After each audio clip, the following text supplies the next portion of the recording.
All right, we're back. I want to make sure that the lighting is good. They're just gonna come back. You know, you can put filters on these bad boys. I peeped it last night. Oh, you saw me? Briefly at the end. Okay. She's live. Like, what the fuck? All You right. might want to jump on his phone and tell them to jump back over. True. Ooh. Well, one person liked it, so somebody's... Yeah, sometimes it glitches. Yeah. There's more people. All right, hey guys, we're back. Oh, guess what? Matt, I said $900 check. Yes! We're back. 3 people in the building. You guys, YouTube just glitched out on us. I just Super want to make chat. sure whoever asked that question Hey is in there. the chat. It was... Ray, are you back? Was it Ray? I think What?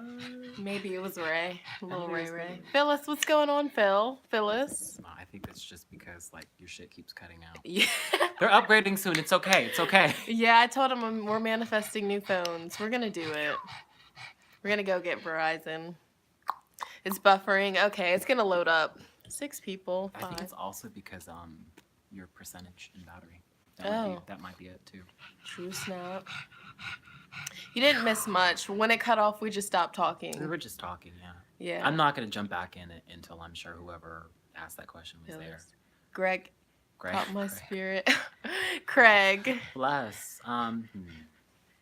You also, Phyllis, right? Hmm. You should really look into more meditation and connecting with your guides because your people are showing up for you. They're trying to communicate with you. It's just that you walk with doubt. Like, bless it. That's okay. Like, no judgment. Start trusting in the insights and intuitions or feelings or whatever you're having that's popping up. Oops, sorry, I didn't mean to do that. Let me go back. This one so we can see it. How do you get off of that? Yeah. Go to all. There we And go. just press Perfect. Yep. Bless, bless, bless. Thank No you so problem. much. You also have this like strong grandmother energy around you. Bless that. I'm not sure if it's a guide or ancestor, but there's just this grandmother energy that's really like right in your field that's like really looking out for you. Phew. Should I continue on with like the whole reincarnation thing? Is everybody in that other chat? Sometimes it says, yeah, on the Android. Hey, Oh, Craig. chilling, right? Waiting for y'all to come back. Aw, yeah, let's let them do that. Hey, Giller. Giller. Okay. Oh, Craig. She's a goofball. What animal are you today, Giller? Don't overthink it. First animal. What's that about, sis? My father, any messages from him? It's not popping up for me. A dragon? Okay. Bless. This powerful medicine. For me, dragon medicine is about wielding your power responsibly. Like you're a magical being. Like wield it. Don't forget it. Whew. Where also are you directing your creative juices? Like where's your creative flow? Little disclosure. So I know people are going to ask me sometimes about deceased loved ones. That's not always a part of my work. When I'm doing clearings and stuff, sometimes I pick up information from the deceased loved ones, but in no way, shape, or form am I calling myself a medium. If I receive messages from them, I pass it on. But a lot of my work when it comes to the deceased is helping them die more consciously. Now, this isn't me holding their head underwater or anything, but they're in the physical process of dying. And as a shamanic practitioner, I help them release a lot of their old stories, and I energetically show them their way home. So a lot of the people that I do this work with are sometimes comatose, some are in different states of disease. Dry. Hey, show me right now. Your Pisces videos are on point. Hey, I'm glad to hear that. Glad to hear that. I told you were gifted. Hey. From when we first met till now, look. Boom. Yeah. True that. When I first met Craig, I was working at Best Buy, and I was a mess, for real. Are those people still in that other chat? No, there's one. I sent it, so they should be hopping over here. Yeah, they're Okay. gonna hop over. Ooh, she went up to 6. Hey, show me right now. Show you right now. What? That's her name. Oh, that's the name. Yeah. You know, Bless. Ashley, the one that's in school, she's always in my live chat. So when she first started coming to my live chat, her name on there Bless. was, it was something Ash, depressed Thank you Ash for or the work that you something. do. It was something. What was it? Anxious or Anxious anxiety or Ash. something. And I told her that she should probably change her name. Bless. And she changed it to Reliable Ash. Bless. She's so sweet. She's a Bless. Gemini. I've never been to Missouri. What's Missouri like? Is it cold? Is it hot? Ooh, I hope it's hot. Oh, nurse. Questioning everything I know. That's not bad. That's okay. Like, a part of a shaman's job is to make you question. Sometimes we go through life in a daze just believing everything that we've been told. Sometimes when people are in that space of re-questioning everything, that's okay. Like, you're with your morals and your ethics, what principles you're walking with. That's good. Like, rediscover yourself. That's good. That's a good space to be in. Bless that. True Now that. you have more clarity. So, what's everyone's favorite color? What's your favorite color, Craig? I like black and red. I don't particularly have a favorite color. Though when I was younger, I used to love green. When I was like younger, like 4, like 3. What like shade of eat green? I don't remember. It was just like the green in the Crayola box. Like from, the turtle early- green? Like it's like the dark shade of green, Oh, like shit. grass green. But then I Mine found was out I was lime. allergic to green. Kool-Aid it does something. It makes my lips swell. So then I had to lose the green as my favorite color. So black and Dang. red. I like golds. Silver's a good color. Bless.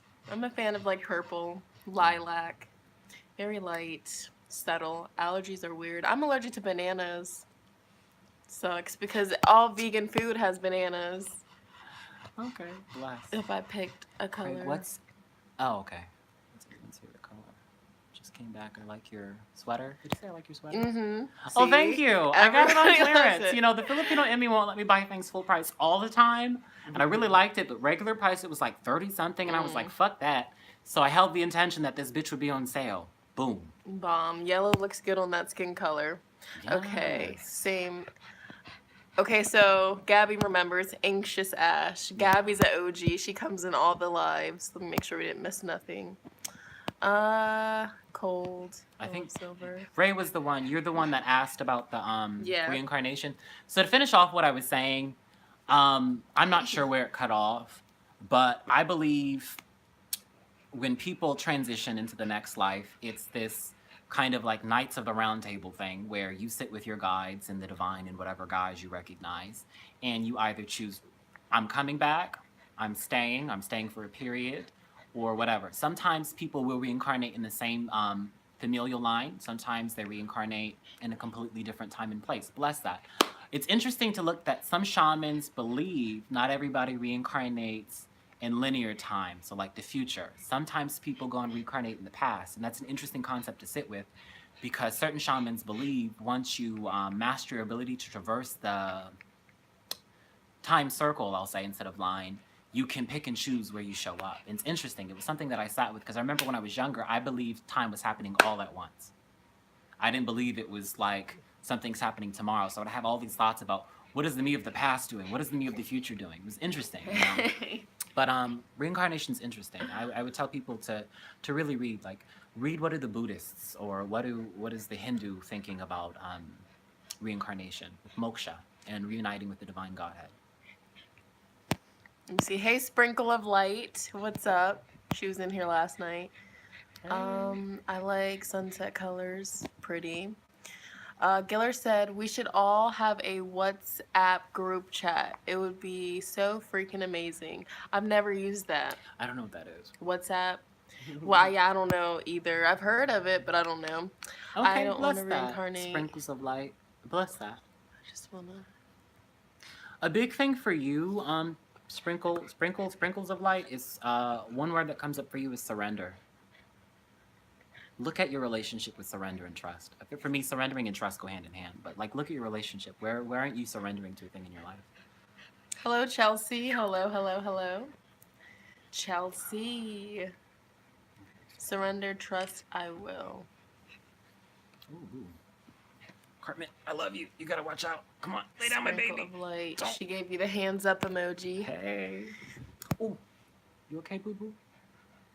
Lay down. Ray said, I definitely feel that one how time might not be linear totally. Yeah. Because when I do sessions with clients, I track their timeline. So if an imprint's causing a problem in their life and it's not something that just happened last week or that day, I look back and I journey and I see where the original wounding or where that wound occurred, what the symbolic representation of, and I work with them at the energetic level of shifting that perception. I don't change the event, like that's not doable. At least I haven't witnessed that. But we change the perception tied to that experience so that it's in a more empowered light. It's finding the medicine in the wound. That's what a lot of shamanism is about. And this is the spectrum that I'm in, at least. Bless. It's interesting. Because we also believe in my tradition, in proven shamanic tradition, that we can track destinies, the different lines of destiny, and find the one that we most align with and allow that to guide us. Shamans, I'm training them to source from the place of their becoming. That place that's constantly unfolding and it changes as you change. There's limitless potential. I shouldn't even put limit. The sky is the air quotes limit. But that's a good place. Like it's food for thought. Start sourcing from the place of your becoming, not where you were or what you are presently, because that's a story. I mean, it's not just a story, it's a truthful experience, but as long as you keep sourcing from those places, you're not going to allow yourself to create in a more empowered way. True that. I love you, Carmen. Okay, Giller said, oh wait, here we go. So Ray said, I use WhatsApp when I talk to my boyfriend. He's working overseas, and when he hits land, it's a good app to communicate. True that. Ziller, oh, Hindus believe that the closer we get to God, the lesser times we reincarnate. Yeah, moksha, reunion with the divine Godhead. And it's not necessarily just the concept of getting closer to God, but I feel like it's the realization that we are God. I have a special place in my heart for Krishna. Like, he's one of my guides. You hear my pug in the background. Bless that. Pug Cartman. Oh, bless Chelsea. You do shamanic work. Chelsea. Just deep on fleek. Ray is funny. Ray. I'm surprised Kiara's not here and Kendra. Kiera and Kendra, they're always in here. I think it's typically because you do lives at night. Yeah, so later. They're in people have different jobs. Bless it. time zones. He was my favorite god as a kid. Krishna. No, I followed that. Bless that. When Krishna popped up as not just a guide, but as like an energy, like, hey, like you need to align more with this. It's that peaceful, blissful path. Like, it's what we would call munai in my shamanic tradition, where I accept you and I love you just as you are. You don't have to change. Like, you're perfect just as you are in this moment.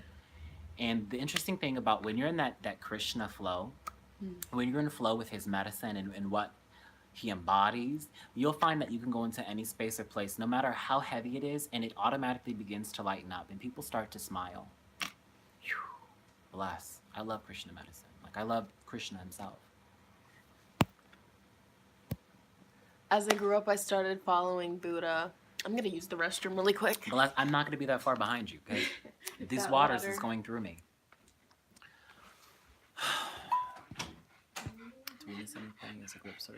Yeah, Buddhism wasn't a major part of my path, but I did explore that, and I liked Buddha's story about living this very sheltered life and witnessing the suffering that was going on in his kingdom.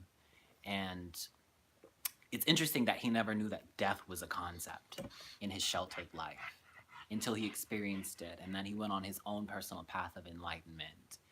And it was just a beautiful story. How sweetly he was held by the universe. How sweetly we're all held. There's a reflection there for everybody. Have you read the... Okay, not all of it. Most of it, but not all of it. Cartman, I love you. You gotta move. But while that's in my head, I really want everybody that's like present in this sacred space that we're sharing to really know that like you're sacred. Like the universe is constantly conspiring on your behalf. That's how sweetly you're loved. And although you may not perceive it as conspiring on your behalf, trust that it is. Everything that's showing up is so that you can stand more in your wholeness, where you're in the realization that you're creating all of this. And it may go over your head, it may not. Bless it, but like you're that powerful. We're that powerful. Like if you leave with anything today, leave with the understanding and the knowing that you're that powerful. I find that when people cross my paths, whether it's just conversationally, socially, or even clients, a lot of them when they hesitate to make changes in their life or start making decisions, it's on some level they're aware of how powerful they truly are. And that creates this fear of acting upon it because they're so used to creating um, these spaces of suffering. Well, I did this and that happened. Bless. I'm also about to go tinkle, so I will be right back. Bless. What's good? All right. I'm back. You guys, I'm looking slim Vic in this outfit. Look. Slim. What'd you say? All right, come here, Chris. Say hi to the camera real quick. They already see me. You gotta come earlier. here. I don't feel like Oh, damn, Shonnetta. Yes. It's lit. Okay, have you heard? Oh, y'all was chatting. Okay, Chris, tell him how you feel. I feel good. Oh yeah, we wanted to ask you guys, so those of you that are in here, when Chris and I create our lifestyle channel together, What's up? what would you guys want to see first? Because we have a lot of content that we want to bring to you guys. What kind of videos would you guys want to see from us? Chris said, what up, Ray? What up? 9 people up in this. We got 9 people up in here. What are your ideas? We wanted to make videos on like holistic living, healthy living. Craig's back. You're good. Stuff like that, you know, like vegan videos, stuff like that. I think healthy eats. Yeah, we want to make a lot of lifestyle kind of videos. We have a lot planned, but it's all about what you guys want to see. And also, when we make this channel, you guys all have to go and subscribe, you know, support. Anything to do with spirituality and food. Food. I think it's cut off. Has it been Cut like off? that earlier? I don't know. It just kind of looks cut off. Maybe I'm wrong. It looks cut off. They forgot the D. Bless it. Did he? Gaylor said, I got you. Perfect. Cartman. You're good. Come All right, 7 people up in here. You're good. I was just going to sit back more. All right, I think we need to move it back because Like that. just a little bit. How y'all gonna read the comments? Just move forward. No, it's funny when you rewatch it back and you're Yeah. just like all up in the thing. Is this from a phone? It is, Ray. Can you tell? If I start to do these lives from my laptop, the camera quality is going to be not as good, but if it doesn't matter to you guys, I can't would think of Craig it. make a channel or blog about spirit? Yes. Yeah, that's in the works. I'm in the process of what do you call it? Trademarking a business name. So there will be an Instagram. I haven't made my decision up about YouTube. Maybe I'll just pop up on theirs. Who knows? Hey, You know, so be it done. We'll see what he'll happens. be in our vlogs on our other channel Yeah. too, because we're gonna put vlogs on our lifestyle channel. Thank you. Craig, you have a subscriber. Giller loves you. I vibe. I feel like on an energetic level, you feel very familiar to me. Whether we've sat around a fire in another life or not, there's this recognizing of kinship. Okay, all right. Let me see. Get a little closer. Either way, I'm a follow. Beautiful. Make a YouTube channel. What else? Nice. Yes, these are extremely fun. Visuals and audio are good. True that. I like how you're so and wise. Oh, thank you. So aware. Thank you. You know, I wasn't always this way. Like, believe it or not, when I first started doing this, it started off as me realizing I was psychic and I could see things and know things about people that I had no business of knowing. And then my family was like, yeah, it's in our blood in the Philippines. They use the term gypsies, but that's not a concept there. It's a different verb. And then I found out my great-great-grandfather and my great-great-grandmother were healers in the Philippines, and they did certain things. And it kind of, I caught that in the genetic gene pool or in the spiritual gene pool, if you want to say that.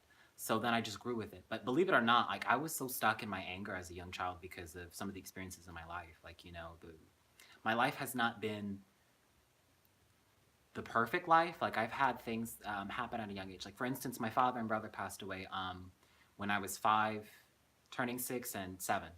And so that completely shifted my worldview. And as a result, things occurred with my mom in my living situation where I was raised by my grandmother for a good part of my life. So being transparent, oh, you're good, yeah. So being transparent, abandonment was a big part of my story Ooh, when I was yeah. young. It made me believe I wasn't worthy of love, that um, I didn't deserve to be loved, which kind of goes hand in hand. And so as a young, angry person, um, I held that perception. And as a result, I put walls up. I wouldn't let people close. Because if they got too close, self-fulfilling prophecy coming up, they would leave me. And I was that powerful that I created that. Whenever I let my guard down and I was like, I love you, like you're great, like I really want you in my life, something would happen a couple of months later that I realized now, looking back, I was creating that because I had fear. But I grew in my awareness the more I was ready to truly see myself and to realize that my life didn't have to be that way. I started really empowering myself and like things started happening. Like the universe has really been there for me. I remember when I was first starting to practice witchcraft. I remember I was outside on the trampoline. I had a trampoline in the backyard, and I was just connecting with the element of air, and I was asking for a sign.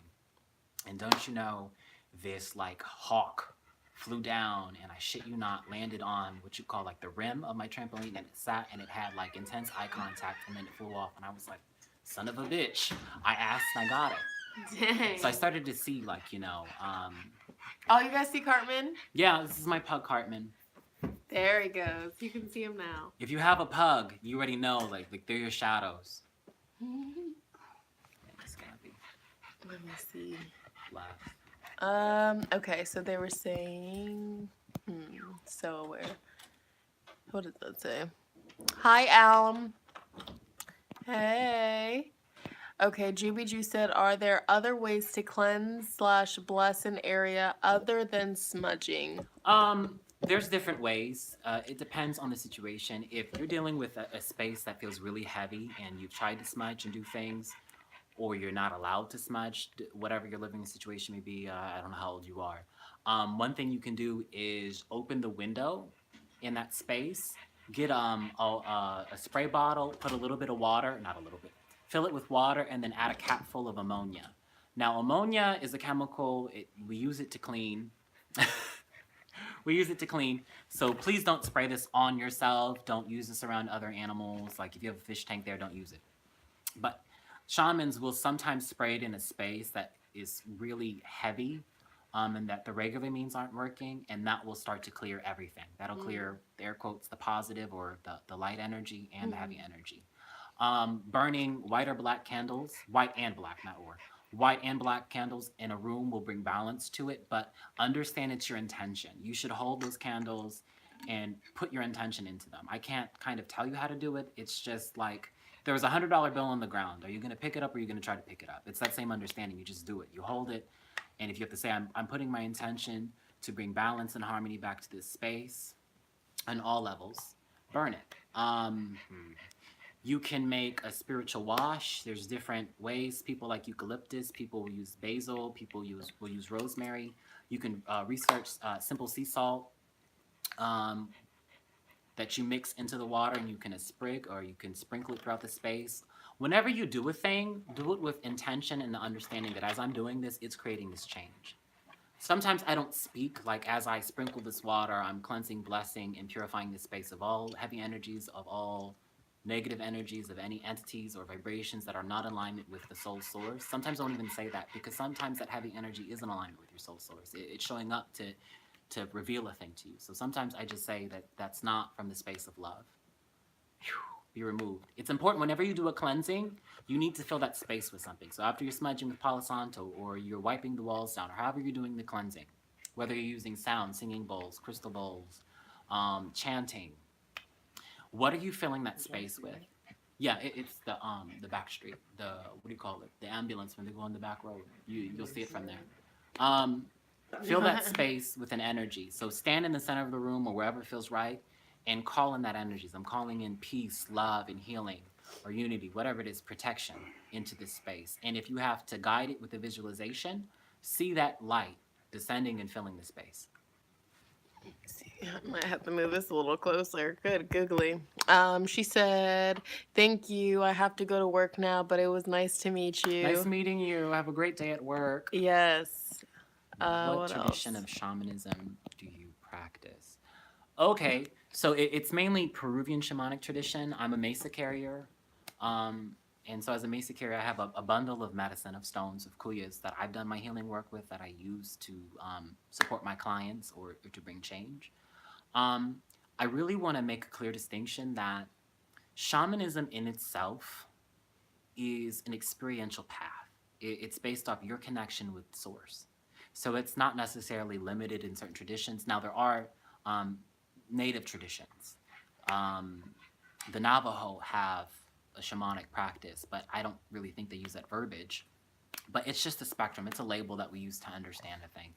But I have my hands, for a lack of a better word, into different practices that would be considered shamanic in origin. If that answers your question. But it's mainly Peruvian shamanic based. I've done work and I've received rites of initiation of my lineage, my Munaiki rites by the Keros that live in the mountains in Peru. I've been blessed by them. I've had the grace of meeting them, and I don't know how to put it into words, but I've just had the profound gratitude and blessings of meeting these beings and being blessed by them. Does that answer your question?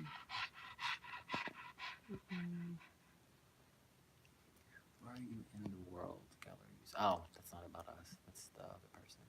I feel like there's a trend in a lot of spirituality, spiritually inclined peeps that tap into their gifts eventually. There's a series or an intense amount of emotions that come from childhood experiences. Yeah, like, okay, if you look at it, when children are born, sorry, it's Filipino. When the children are born,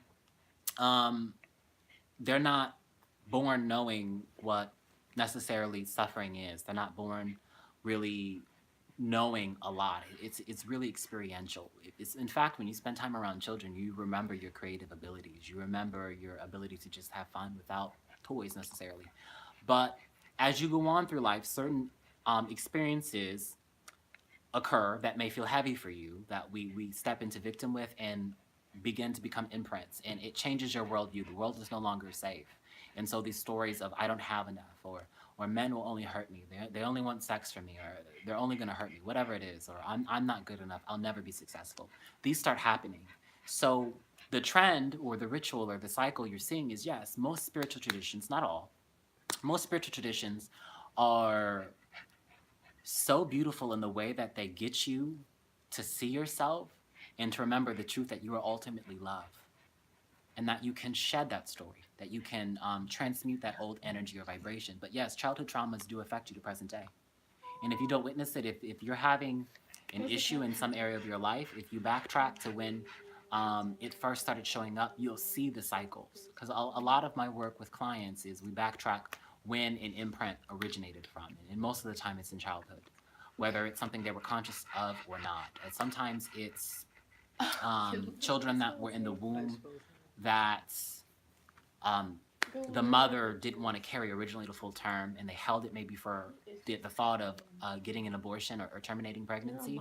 That affects that luminous being that's being born, and they'll walk with that sometimes. If you've had like a traumatic experience with drowning at a young age, that world's no longer safe, so fears pop up around water. Like, I hope I'm answering your question, right? I'm out of the loop. Look at baby Caden. He turned a year. Serving face. You see him with that flex? Look at him. He's so cute. You guys, look at my nephew. I don't even know if they're you gonna be able can to see see it. it. No. He's so cute. Little chubby wubby. You know, we were wondering why his hair didn't come out curly. He's mostly white.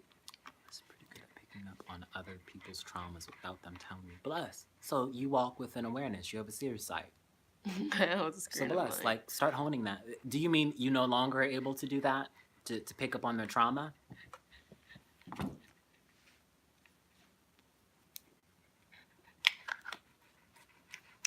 just going to stare at myself.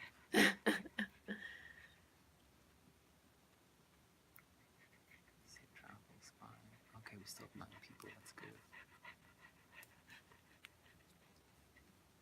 Do we have any other questions, comments, concerns? Hey.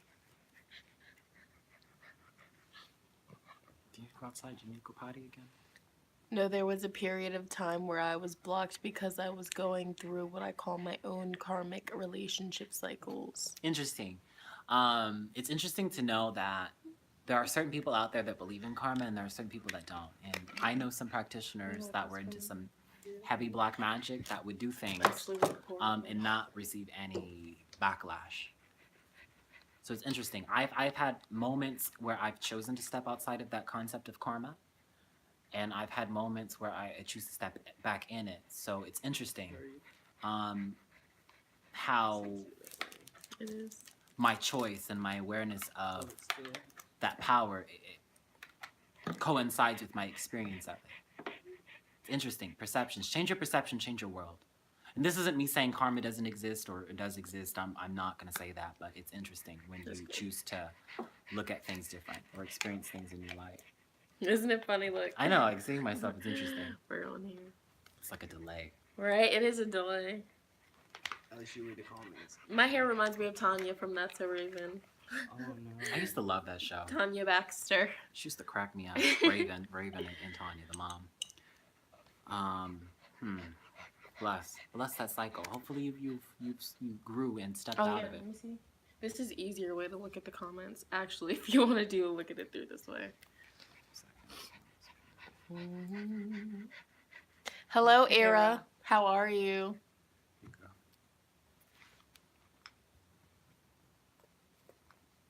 Yeah, we're just chilling. I'm just sharing space. One question that I've seen pop up on a live that keeps popping up into my consciousness right now, so I'll address it. You want to rename yourself? Did I? Or did Shonnetta? Me? I've had moments where I wanted to not use a name. So I'm named after my father. So I'm a junior. And so I realized after my father passed, my mom would say my name and it would bring a certain thing for her. So my family calls me CJ because I'm a junior. And there were times where I just didn't feel like I resonated with who I was at that time. And it's not bad to go by another name. If you're having something pop up around your present name, go by a new nickname that feels good for you. Like there's nothing that says you can't do that. Later on in life, hell, if I meet some avatar or some being that wants to bless me with a spiritual name, bless. I would love a spiritual name. I would love a new name. I might tinkle in a second again. This water. Yeah. Oh, but one of the things that I was saying is when I have popped up in the lives, in the comments, ghost-like, I've seen people ask this common question of how do you find out who your spiritual parents are, like divine beings? There's several ways to look at that. I'm a believer that the energies and vibrations you're attracted to mirror things for you, both in strengths, air quotes, or weaknesses. So it's really about you exploring and seeing what consistently pops up and what you vibe with. I'm really heavy in the Hindu tradition with that Vedic energy, like with Kali, Shiva, Ganesh. Ganesh is one of my guides. Kali, obviously, as I mentioned earlier, she's like my mother. She's my air quotes matron. I do work with Lakshmi. Egyptian deities pop up for me. Isis, Anubis, Hathor. I've had Greek deities. I have different deities that I pop up with. But start paying attention. Now, when it comes to different spiritual traditions, Ifa, Santeria, Palo Mayombe, the other traditions, typically you have to go to a Babalao or whatever priest or priestess is in that tradition that has the authority to divine that for you. So when it comes to the Orisha, I'm very respectful of different spiritual traditions. I'm not initiated into Santeria or Voodoo or Ifa. I'm knowledgeable about them, but experientially, no. But when it comes to the Orisha or the Loa, typically I would say get a reading with somebody in that tradition that is really well respected, that knows their I don't want to say salt, but knows their stuff. Because there's specific readings that are done in Ifa that will tell you, I think it's called a life path reading, will tell you the Orisha that you connect with, that is air quotes, your parent. It will tell you aspects about yourself, career, how to develop your intuition more. It's such an in-depth and profound reading. I haven't had one yet. Maybe I'll do one and maybe I'll share my experience about that. But that is my take on spiritual parents. They're just energies that are real aligned with your soul. And so if you keep coming across a deity or an angelic being or an ascended master that you can't seem to step away from, take that as a sign that there's something there for you. Oh, Hartman show. I love Ganesh. How do I know if he's a guide for me? Listen to your heart. I would say start with mantras. In the Hindu tradition, mantras are very much a big part of my practice. So when I first started connecting with Kali, I started doing several of her mantras until I felt her presence. And I started to know, not think, I started to know, hey, she's here. And things started happening. Same thing with Ganesh. Om Gam Ganapati Namaha. Look up the mantras that feel good for you and start chanting that mantra 108 times or however many times you can and focus on that energy. Bring your awareness to that vibration and allow whatever to unfold. I mean, if you ask me what you see when you meditate, is that real? Is it any realer than what you experience in air quotes waking reality? I can't tell you. It's real because you perceived it. I know what I know because of I've had the courage to pursue it. Like, I love to read. I've read a lot. I've experimented, experienced a lot. I've asked questions. Um, the fun fact is when I've done some of my training or when I went to certain things, it was like it's a repeat for me. I mean, this isn't my first time on this planet. This isn't my first time around the merry-go-round. But I pay attention to things. Like I listen. Listening is the big part. When you're walking this path, be really humble with the people that walk across your path. Everybody. Even the teachers that you feel like aren't teaching you a thing, I guarantee you they're teaching you a thing. Oh, thank you. Yeah, there's other mantras that I work with that I do with. So when I work with that spectrum of energy, I typically use mantras. It's not really I don't know how to put it into words, like more like a spell thing. It's mantras. I bring my awareness to that energy. And so now I've developed that relationship to the point to where I know where she appears to me. Kali will come up and it's almost as if she's like, bitch, you had me fucked up when you thought you was gonna go back and do this negative thing. I've had moments like where somebody has done me wrong and I wanted vengeance. And so she'll pop up and be like, oh, bitch, get accountable. Do you really want to do this? Mm. And so, she checks me. And she also reminds me in the moments that I feel low, she reminds me who I am, where I come from. So I'm grateful. But yeah, mantras with Ganesh. Yeah, like when I first read about Kali, like after I started seeing her and having visions of her, people were like, she's the cosmic bitch, and I respect her. She's she's my mother in every sense of the word. She doesn't play. She's not gonna sit there like that mother goddess energy like Isis might. She's not gonna sit there and coddle you. She's gonna tell you how it is. Like she's extremely transparent. Been there, done that. You knew better. Why did you do that? You already knew what was gonna happen. That's exactly how it is. But whenever backstory to tell you how deep my connection to Kali is. I went out on a date um, with a guy, and on our first date, I told him who I am, what I do. Like, don't do me wrong, because I'm so protected in love that if you do me wrong, I don't even have to do anything. You're gonna get got quick. And skipping a whole bunch of unnecessary bullshit, this individual tried to raise his hand at me like he was gonna hit me in my own car, and he threatened me. And in that moment of anger, I told him, I said, remember what I told you. You had me fucked up if you thought you were gonna fucking hit me. Hit me, bitch. We gonna go. Anyways, long story short, the situation was like neutralized. I got back after he tried to buy me a coffee. And don't you know, the next day on his way to work, he wrecked his car. He caught charges with possession of like cocaine and all these other illicit drugs. He got kicked out of his house because him and his mom got into an altercation. And it's not that Kali specifically did that, but to me, she balanced the scales. He tried me and shit happened. Boom. Hey. Yeah. I didn't even have to do a thing. I wanted to do a thing, but I was like, no, fuck it. Yeah, like Kali is very, very, very protective. I've been so blessed to be able to connect with that energy. When it comes to guides, because that's what they're talking to me about, my guides, understand that physical forms aren't always important. I know people are reading about the ascended masters and the angelic beings and et cetera, et cetera, et cetera, as my aunt would say, et cetera, et cetera, et cetera. What I've received from my connection with my guides and my own channelings with my team is that guides are a vibration. They're an energy. They take on a form that most reflects what you are open to or are aligned with. So always pay attention. If you see like a guide that just appears as light, go with that. Go with what you're feeling. If you see a shape, I've had friends and other clients that I've done work with where I've seen certain geometrical shapes around them. I remember one shape I saw that identified itself as Michael, and that's how Michael, that energy of Michael, chose to appear for that client or that being. Pay attention. It's okay. Like you may want Kuan Yin, and Kuan Yin might not appear for you, but Tara, white Tara, may appear for you. Green Tara, Sekhmet, Isis, Hathor, Diana, whoever. I don't want to mean just deities. You may have another guide that shows up. Whatever shows up is perfect for you. It's perfect for you. And forgive me, because I'm going to use the restroom again, because all this water is going through me.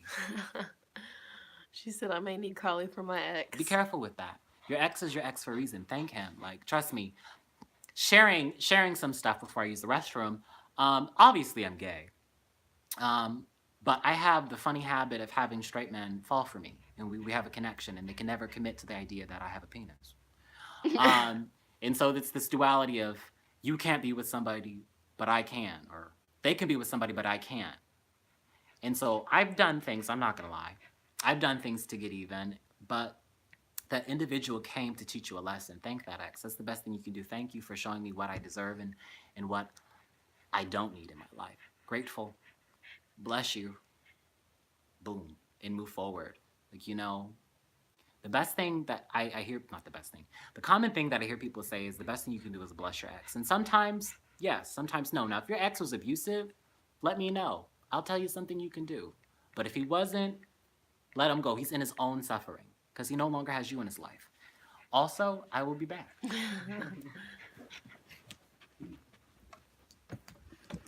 water is going through me. Drink some water.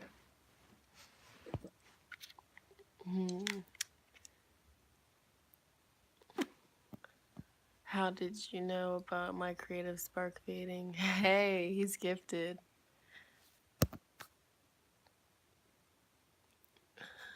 My brother had a dream about other wishes.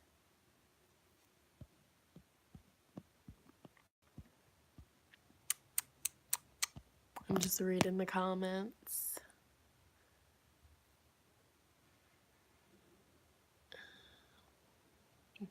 You have anything you want to say? I'm just chilling. We're just chilling like a villain. You know, we got that water on deck. So much better. Any new questions? Any new questions, guys? What's up? I'm here. Like, I'm available. If you have a question, ask it. Closed mouths don't get fed. Remember that. What's the weather like in Maryland right now? It's like cold. Yeah.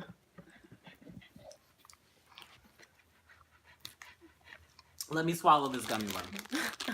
So, Gabby, my brother had a dream about Baron Samedi and other Orishas. Do you know what that means? That vibration showing up. It depends on what happened in the dream. Some dreams are symbolic and some dreams are literal. Typically, when people have dreams about an Orisha or a deceased loved one, or I'll say any like higher vibrational being, I tell them to pay attention. They could be showing up to teach him a thing or to let him know that doors are opening for opportunities. But it's interesting, it's Baron Samedi. And do you know what other Orishas he's dreamt of?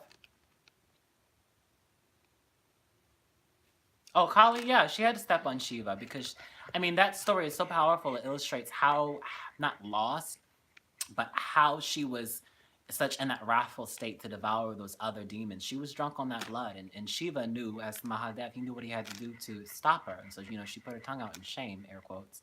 But, hey, shit happens. I think it's a beautiful lesson of how sometimes we get caught in these spaces of our anger and rage, and we lose ourselves to it, that we don't really realize what we're doing. You know, it may seem good and we've destroyed, air quotes, our enemy, but what else are you destroying in those moments?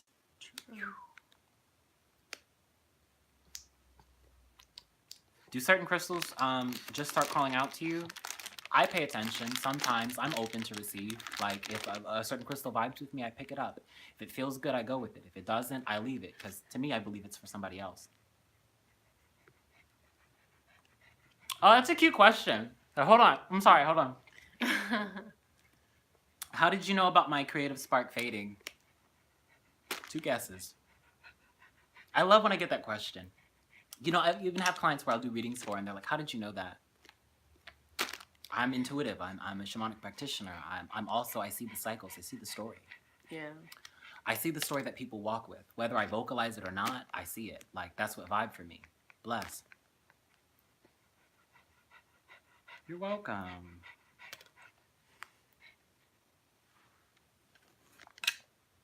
No, just my brother, but I've had dream about some Mauritius, I think. He dreamed of Alegua, Ishu, Oshun, Ubatala, Yemaya.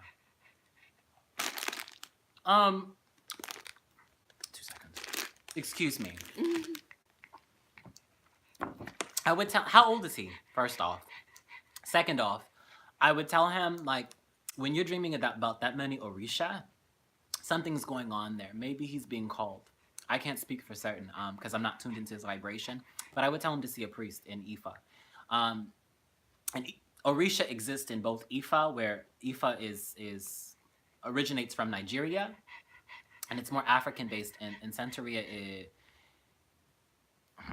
let me not step on anybody's toes, but it's a similar vibration, but it has more of a Hispanic, Cuban, Latin influence. So either see a Babalao and have a reading from somebody in Ifa, or go see a priest, a Santero, and have a reading and see if he's being called to serve. And by serve, I mean walk that tradition. Sometimes that happens. Hey. Hello, people. He's 10, but in the dream, he was an adult. Okay. So, yeah, no, I wouldn't tell him to get a reading right now because he's too young. Disclosure, I personally don't do readings for anybody that's younger than 18. The only exception is if they have parents' permission. The youngest I've done a reading for, because the mother sought me out, was an individual that was 14. And there was things around that. But if you're at that young of an age, and when you're in those teens, you're really starting to make choices and decisions and find yourself. And sometimes readings can affect your own personal flow. So I choose not to step into those energies of that age range. I feel like I'm the one hogging the camera. Any other questions? Are you okay, boo-boo? How do you break generational curses? Okay, generational curses. I would tell you to see an experienced practitioner if you believe there's a generational curse, and that's not me saying you're not experiencing it. But I find that there's a story in the ancestral line. The generational curses, I was just talking to a client in Texas about this, where there was a certain dynamic Was that Z? certain dynamic with the connection with male energy and the how the women in that line would interact with it, where it would leave, and there's some other aspects to it. I'm going to respect that client's privacy. But we look at where it started, and some shamans will do certain techniques that breaks that cycle, that allows them to step outside of that. And as a byproduct, sometimes they step out of physical diseases or ailments that may pop up as a result of it. Different practitioners approach it different ways. Shamans, we may track back to where the original wounding occurred and shift that. We may do an extraction. Other spiritual practitioners may do spiritual works, like a Big crossing. They maybe do their own rituals. Each tradition has a different way to break generational curses. And I often find that while we're on the topic of curses, people can curse other people, but it's very rare that the people have the know-how and the skill set to do it. It's not easy. It's more than just wishing ill on somebody. To do it effectively and efficiently, where it's really impacting that person's life more than just a day or a week. What I find is more people often than not are cursing themselves. So I would tell you, if you're in that energy of experiencing a generational curse, try to find out from your parents as far back as you can when this started and with what ancestor, what's the story. Look at your mom or your dad's relationship with whatever that story is. And by story, I mean whatever's occurring that is linked to this curse, whether it's with abundance, or whether it's with marriages or relationships, or whether it's with, believe it or not, accidents. I've had clients where they've had habitual accidents on certain dates. Or so-and-so and such in their family. All the men have heart attacks around this age, or all the people never live to this age. Mm-hmm. So you want to explore when it occurred, how it's affecting the people. And then obviously, if you're not in the know-how how to do it, I would say reach out to a shamanic practitioner or a healer that is qualified or gifted in that area. I love you, Carton.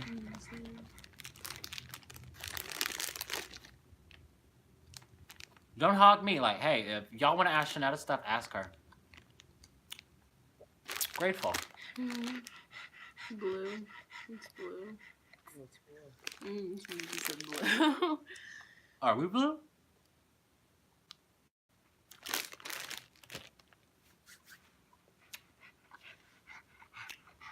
You need to go potty. I know I'm not on the ground with you. It's okay, my baby. Ooh, speaking of, if you're wanting to release a certain cycle or experience that you're stuck in, if you're wanting to shift some of that momentum, one thing that I have clients do, and I've had Shonnetta and Chris do, is get some snake skin. And I don't mean like kill a snake and take its skin. The shed, get some of the snake shedding and cut a piece of it. Whatever's showing up that feels heavy for you, blow that in. And you don't have to overthink it. When I tell you to hold that snake skin and blow whatever it is that feels heavy for you, if you want to say, with my breath, I'm blowing in this suffering, or my relationship, my unhealthy relationship to money, my unhealthy relationship to so-and-so and such and such. Blow everything and anything, any energies. If you can't put words to it, blow it in and burn it. That is a powerful catalyst of transformation. Snake medicine is all about shedding our stories that no longer serve us. It's about walking the beauty way. It's also about stepping outside of that energy of wrapping stories around things. Like my mom's a twin. My mom's twin, who lives in California, she was working at a jewelry store at this time, and she had 5 people back to back bringing broken crosses to be fixed.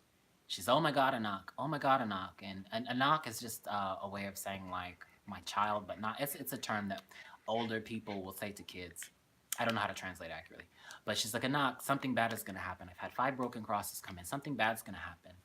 Snake medicine would say, hey, it's just that day 5 people had 5 broken crosses. And that's not saying that that's the only way to look at it. It's just a different perceptual state to kind of unwind that momentum. But snake medicine is powerful. I would encourage everybody in this space, like if you've been waiting for something to help you release a way of living or release a thing, that's the way. And if you can't get snake skin, hey, hold the intention for it to manifest. They did it and it manifested. They got two big snake skins. Or maybe we'll put out a giveaway or something where we'll mail out some snake skins to a winner or something. We'll see. I'll track. I'll see what aligns. But be careful. When you do a thing, things happen. Be careful what you ask for, because you just might get it. This is a yes universe. Remember that. True that. Flowers and oils are so healing to me. Bless. She said, love your hair. Thank you. Flower Child's Tarot. How did you come across all your animal companions? A lot. How did who come across all their animal companions? I'm assuming it's Shonnetta. You're asking. Yeah. What are you talking about, the dogs and the cats? Yeah, dogs and the cats. I guess Good that's question. what.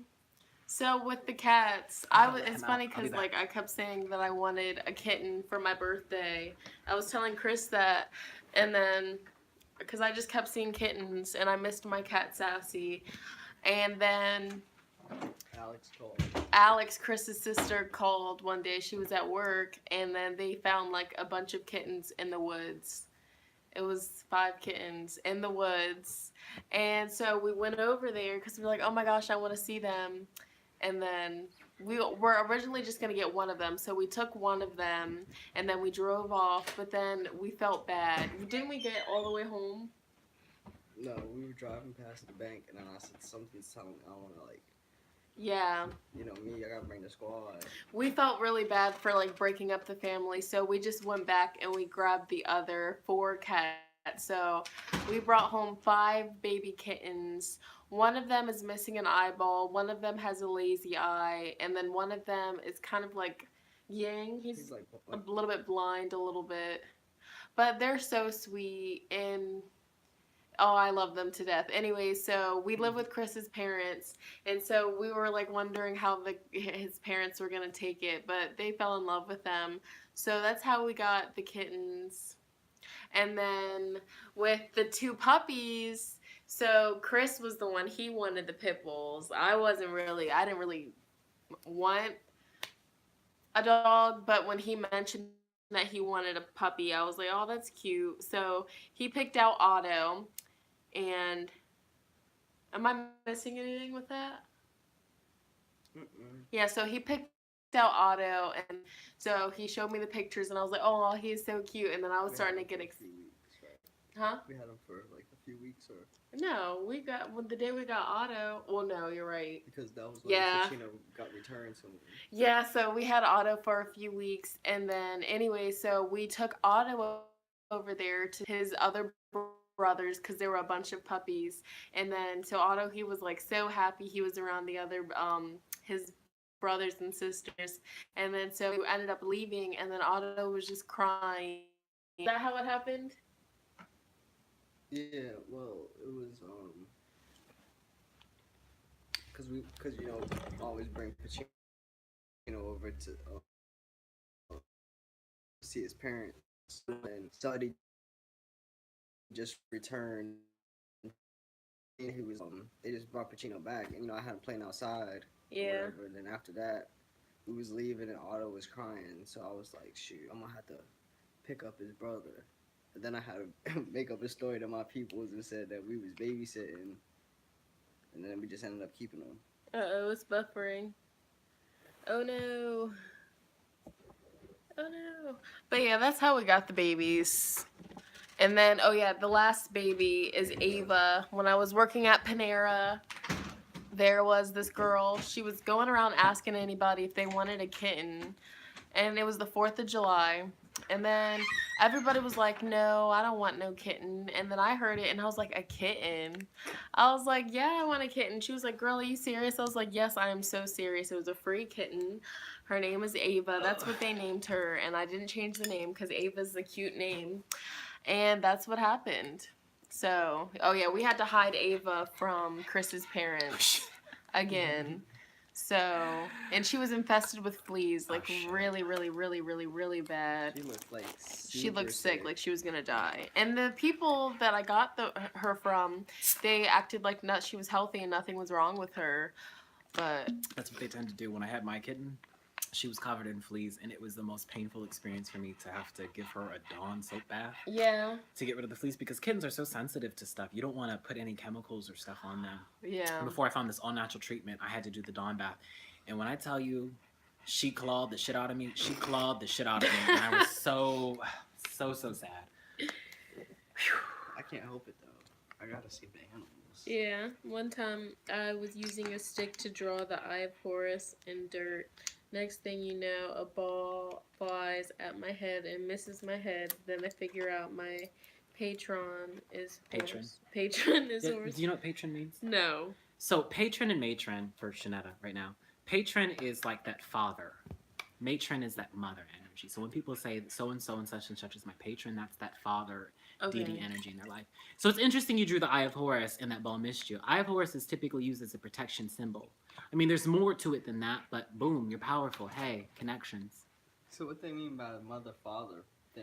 So, okay, so like in Wicca and in certain traditions of witchcraft, you have main deity energies you work with. So a person may work with Hecate and another energy, Cronus, whatever, and they may be the main deity energies they work with. And they may not use the term matron or patron. But when people step into the energy of matron or patron, it's the recognition that they're so aligned with the divine being. There's such a profound depth of connection that there's love on both ends. Like that's like their father. Like Kali, if you want to say she's my matron, she's my mother. Like she takes care of me. I've had instances in my life when I was younger and I wasn't good with my hustle, and I don't mean like hustle in a negative way. When I wasn't good about going out and making money through clients, I would have only certain amount of money to last me that week or that pay period because I wasn't gonna ask my mom for money. I wasn't gonna ask anybody. And I would think of her, I would think of Kali, and I had a lot of shame around asking for what I deserved when I was younger, you know, in Princeton stories. And whatever I needed, it would always happen. A client would pop out of the woodworks and would want a session, boom, 100 something. Things would just happen where I would get random gifts of money. I've had times where I was really low and I would find money on the ground, Damn. like 20s, 100s. Damn, that's some manifest. But Dang. glad you had the recognition of Horus. That's funny though because Yeah, you can buy snake skin online. Look on Etsy. Etsy is a great place to find supplies. Google. If there's a market for it, people typically sell it. That's I'm what not happened sure who would have it. Sekhmet. Ooh, big. Excuse me. Big energy of transformation. Sekhmet kind of reminds me of Kali. Similar energies, different vibrations. Sekhmet, sometimes in my experience with her, can be really wrathful. In my interactions with her, sometimes this anger, righteous fury overcomes her, and it's hard to pacify that. But she's a very loving presence. It's interesting. She's this war goddess and this healing goddess. It's interesting that she has a lion's head too, because lions can, at will, manipulate all of the muscles in a body. They can isolate that muscle. So lion animal medicine is about learning how to wield your power. It's recognizing, hey, that I have it and utilizing it. Big energy, big medicine. I love you, Cartman, but you gotta lay down. you know I want to get a bobcat. I was just talking about that, like getting a Savannah cat or like a bobcat, but you can't have them here. Damn. I want a Savannah You can cat. have a Savannah cat here. I mean, Yes. yeah, Savannah cat, but not a bobcat. I want right? the how do you say, the expensive one, the $20,000 one. Yeah. But I'm gonna put it out that whoever I end up with partner wise buys that for me. Oh. My people said that's the only, if you have another animal, it would have to be. What's going on with the Savannah pig? cat. They're keeping him They keeping him? as a pet. Okay. It's already up there. We've been taking Hey. him for walks and everything. Oh shit. I was like, damn. Yeah. It takes my uncle because my uncle was asking if he gonna eat them, and she said, yeah. And he said, Oh, he shit. said, why they say they gonna cook the pig and eat it? I said, because they be joking. with No, you." they did that in the my aunt when my grandma and my mom and them were in the Philippines before they came here. My aunt had a pet pig. I forget its name. But one day she went to school and it was her birthday and she came back and they had lechon. They had the roast pig. But yeah, you they know, be falling like because they Yeah. had. It I in the hope not. Philippines. it is different in the Philippines. Oh. You know, But they the actually whole had- context They of actually food. had a pig as a pet in the Philippines too. Not they To would raise. buy one. They would buy one to eat, but they had because they had monkeys. They had Watch out. roosters. Like they actually Mhm. just kept them as pets. Like if they was gonna eat a pig, they was just gonna buy one already. You know. Yeah. Just my people, they were, you know, if you walking them around, and all I would be that scared of a shit, monkey. I'm not gonna lie, because you hear all these things about how they like at a certain age that hormone hits them and like they attack. Like they rip your face off, bite the shit out of you. Mhm. I would love a sloth. Oh We man. were watching a video today. The dude was with the gorillas. Yeah. And then he went to the You okay, Carl? he went to Africa because they were. I guess he was like raising them in England, like helping them Mhm. come back. Then they released him in Africa, and they was driving through the joint. And he was like calling them, calling his name, and he came. Bless. And then, like he didn't even want the dude to leave, and he introduced him to his wife and stuff. And he was like, "Oh man, it's getting hectic." They, That just illustrates 4 to you, gorillas. like, bless Shit. how aware like animals are. Like, I find it hard to believe that. Not hard to believe. Let me rephrase that. I find it interesting that there are people out there that will say, "Don't put human emotions. Don't humanize animals. A dog is a dog. A chicken is a chicken. A cow is a cow." But they have emotions. Cartman whole is needy as ecosystem. fuck. Cartman Yeah. gets mad if I'm not home. Like you can see like how they express. It's interesting. Yeah. Animals run a whole ecosystem. Hell yeah, there's balance. You can't even get rid of the worms. You gonna die. Yeah. You can't get rid of no bees. Did you see in the news that somebody, I forget what state it was, somebody poured gasoline on over 200,000 bees. The beekeeper had all What? these different things, and this some individual came and poured gasoline on all the hives, killed over 200,000 bees. No reason. We have no understanding of why. It's so interesting to look at why would an individual do that. Like the fuck. And That then you is talk about crazy. animals don't got no feelings. Yeah. You ain't got no feelings if you're Yeah. doing some stuff like that. That is That's crazy. Cartman, be careful. They said, Any questions? how do you figure out what your spirit animal is? There's different ways. You can either go on a shamanic journey and pay attention to whatever animal you see 3 times. Pay attention to waking reality. What animals surround you? Who's asking? Flower Child's Tarot. One of the first things that I see for you is Raven. You should look up Raven Animal Medicine. That vibes for me for you. It's about reflections and remembering the magic you walk with. They're a very sacred animal. Um, you're in an interesting space in your life. Bless that. Like you're on your journey. Don't shy away from what's being shown to you. Like you're in an interesting place. I'm curious to see where you'll be 3 months from now, when you start holding that vision of love. Everything that's happening to you, this can only be love. This can only be in service of your highness, your wholeness, not your highest, your wholeness. But you should look up Raven Animal Medicine, and you have big cat medicine popping up for you. I'm not sure what, because I'm not trying to tune in too hard, but you have some big cat medicine popping. What's your favorite animal? He said, "Have you made Filipino food for Shonnetta? Yeah. Make some turon. What is it? Turon. Oh, it's like lumpia, but it's plantain. Some people use bananas. You fry it. You put a little bit of brown sugar and fry it. It's a dessert. I like it. I haven't made it in forever. Yes, I've made the vegan pancit. That joint was good. I use shiitake mushrooms. I only know how to cook Filipino food, so I mean, besides spaghetti and like some basic stuff, Filipino food is what I only cook. She said birds. Her favorite animal's birds. Boom, Raven. Boom. Wow. Yeah, That's look at crazy. That is crazy. Message retracted. Cartman, let him go potty. It's interesting seeing the delay. Yeah, it is. It's interesting. Ray said, "Dude, no, bees, we need them." I know, like, people don't understand when you start messing with ecosystems and animals start going extinct, that whole natural balance, like, we're fucking ourselves. Right. Have you noticed the increase in the power of some of these storms, these hurricanes, these earthquakes, these floods? Hey, Pachamama, Mother Earth, she's balancing it back out. These things happen. Aini. Dang.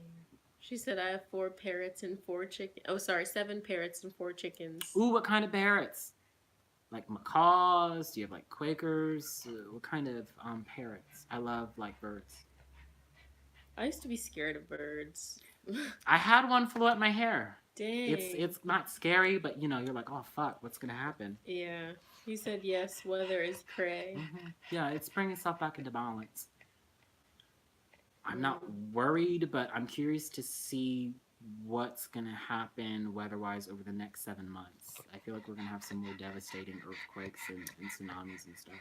Dang. That's scary. That's scary. Bless it. Hey, I know I'm fine. Yeah. You'll be fine wherever you go. Just don't go to like Tornado Alley. True that. Don't go live by a volcano.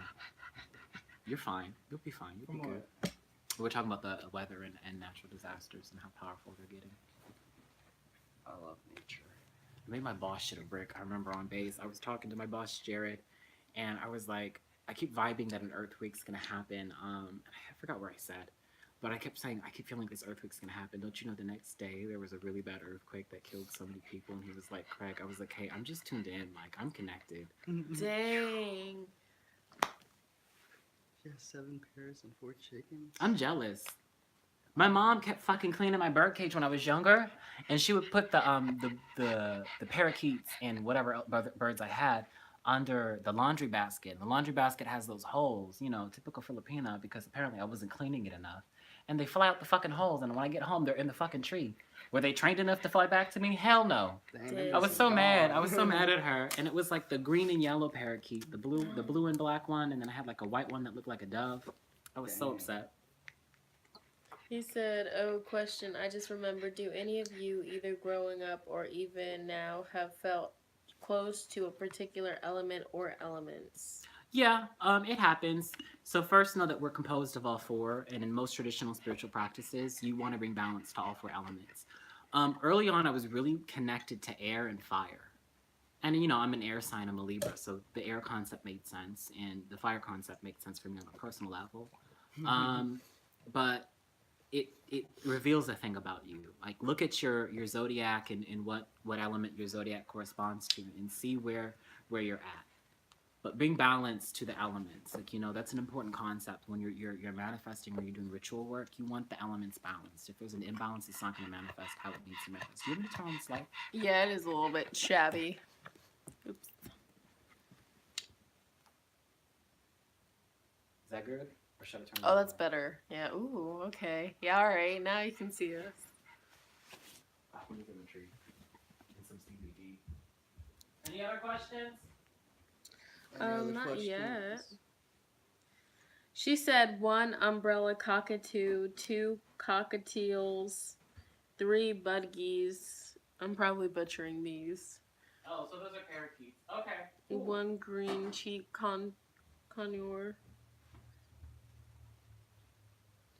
Take your CBD and chill I out. don't know how to. Man, I'm jealous you have a cockatoo. I had a cockatiel growing up named Sunshine. The yellow one, the whatever, I forget what they call it.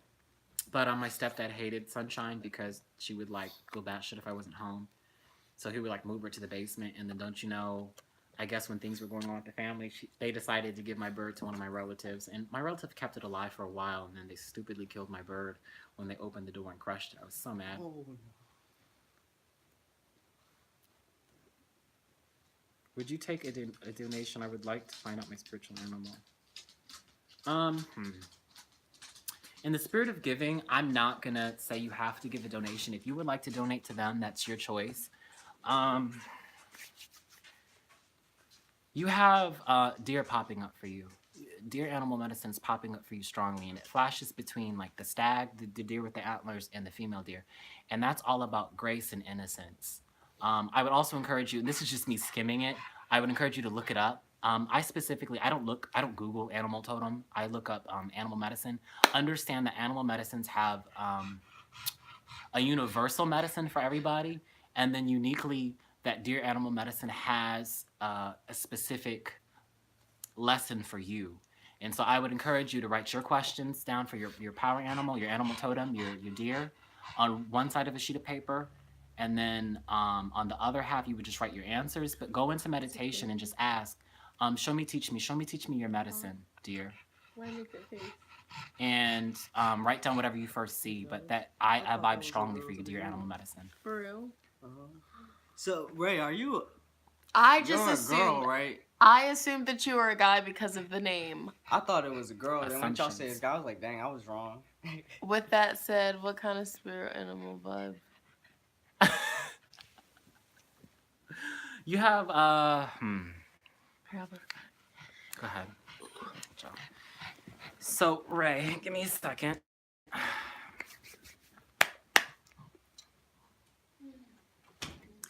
So I see two things with you. I see gorilla, and it's funny we're talking about gorilla. Gorilla animal medicine pops up for you, and then you have Black Panther or Jaguar animal medicine. Black Panther animal medicine is all about reclaiming your power. It's about facing the death that chases us, and I don't always mean literal death. It could mean the things we're refusing to let go of, because death is a process. It's an energy thing. Like cells are constantly dying every day. But I would tell you to look up Jaguar animal medicine. And the gorilla animal medicine, this is one of the first times I've seen it in a while. So I can't speak too highly on it unless I go in and journey and actually connect with your power animal to see. And that would be doing the most. Not that you're not worthy of it, but for the sake of the live, that's a lot. But I would tell you to look at your relationship with the feminine energies in your life. That would be something that pops up for me in terms of whatever gorilla's showing up for. Any other? Flower Child Tarot says, "What vibes do I give off? I'm just curious." And yes, Ray's a girl. I knew it. Can I see the flower child person? I'm just curious. Okay, so let's see. And I want to be careful that we don't get too much into like reading territory. I would tell you what first pops up for me is that there's a lot of resistance to you receiving things. I would tell you to open yourself up to new ideas and new concepts, because you're shedding a lot of these old conditions and these old morals and ethics that aren't serving you. Are you a teenager? How old are you? I mean, you don't have to say your literal age, but an age would be helpful. What's going on with you and your mom?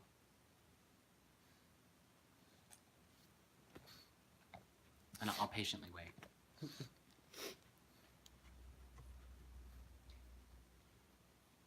I look fat like this. People like the animals. Hmm? People like the animal questions. I know. Leave a message for me. My spirit is changing like a nerd with everything. Okay, so with I hope I don't butcher the name. Levicki Makeup. Do you have a message for me? I'm ready for a career change. I can feel something coming, but I don't know what. Also, I've noticed my spirit is changing. Like, I'm annoyed by everything. So what aren't you doing for yourself? So when people get irritated with everything that's starting to go on, yes, that's growth. No judging, no shaming here. But on some level, you're not allowing yourself to receive the things that you're worthy of. What aren't you worthy of is the question. You're worthy of love. You're worthy of winning the mega billions. You're worthy of everything. So be cautious with how you choose to release that irritation. I would tell you this is the time, not necessarily I'm going to give an answer, but I'm going to give a little piece of wisdom here. It's time that you start hearing your heart. Structure and like linear thinking and is great and all, and it does serve us, but what is your heart telling you need to do?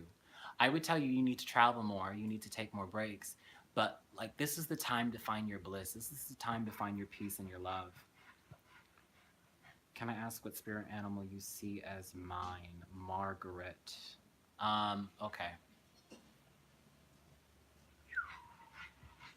I see turtle animal medicine popping up for you. And it's interesting. One of my personal teachers, mentors, and people that I do work with was telling me that when people are stuck in a cycle and they don't know how to get things moving, some of the native people, the Navajo and other native tribes, will find a turtle and they'll pick it up and they'll give it a good swing. And this isn't to harm the animal; it's a ritual that they do.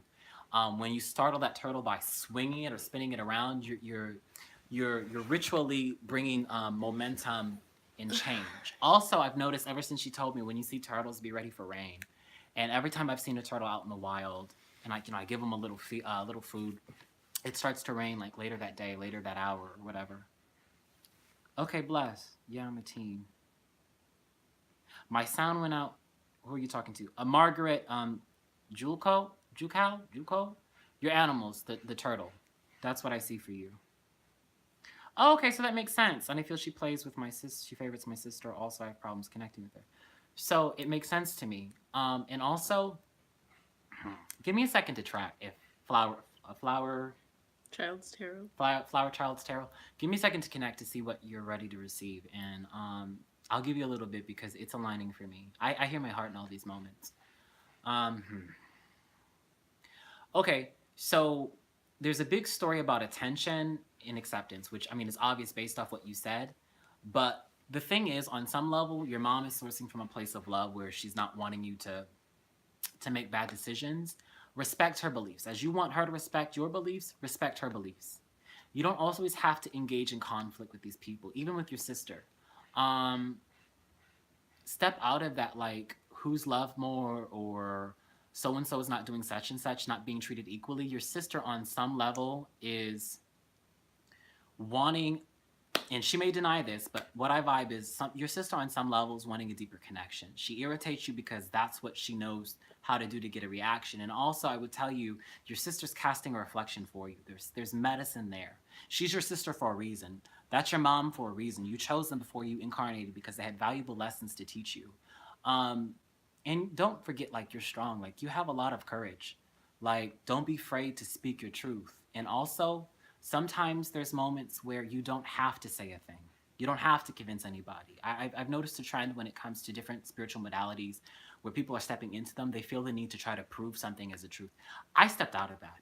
In high school, so many people were like, prove that you're psychic, do this, or you're a witch, you can do this, do this. I stepped out of that. I have nothing to prove. Like, I walk in the knowing of my truth and my experience about a thing. And once I've stepped out of that ego-based need to prove a thing to somebody and own that on some level I was walking with doubt, I don't get it as much. Occasionally, because people know me down here, I'll go to a food place and somebody might be like, hey, read my poem. Yeah. But typically, I don't experience that stuff anymore. Oh, grateful for that donation. Blessing them with abundance. Not a very likable spirit guide. What do you mean not? Margaret, what do you mean not a very likable spirit guide? She said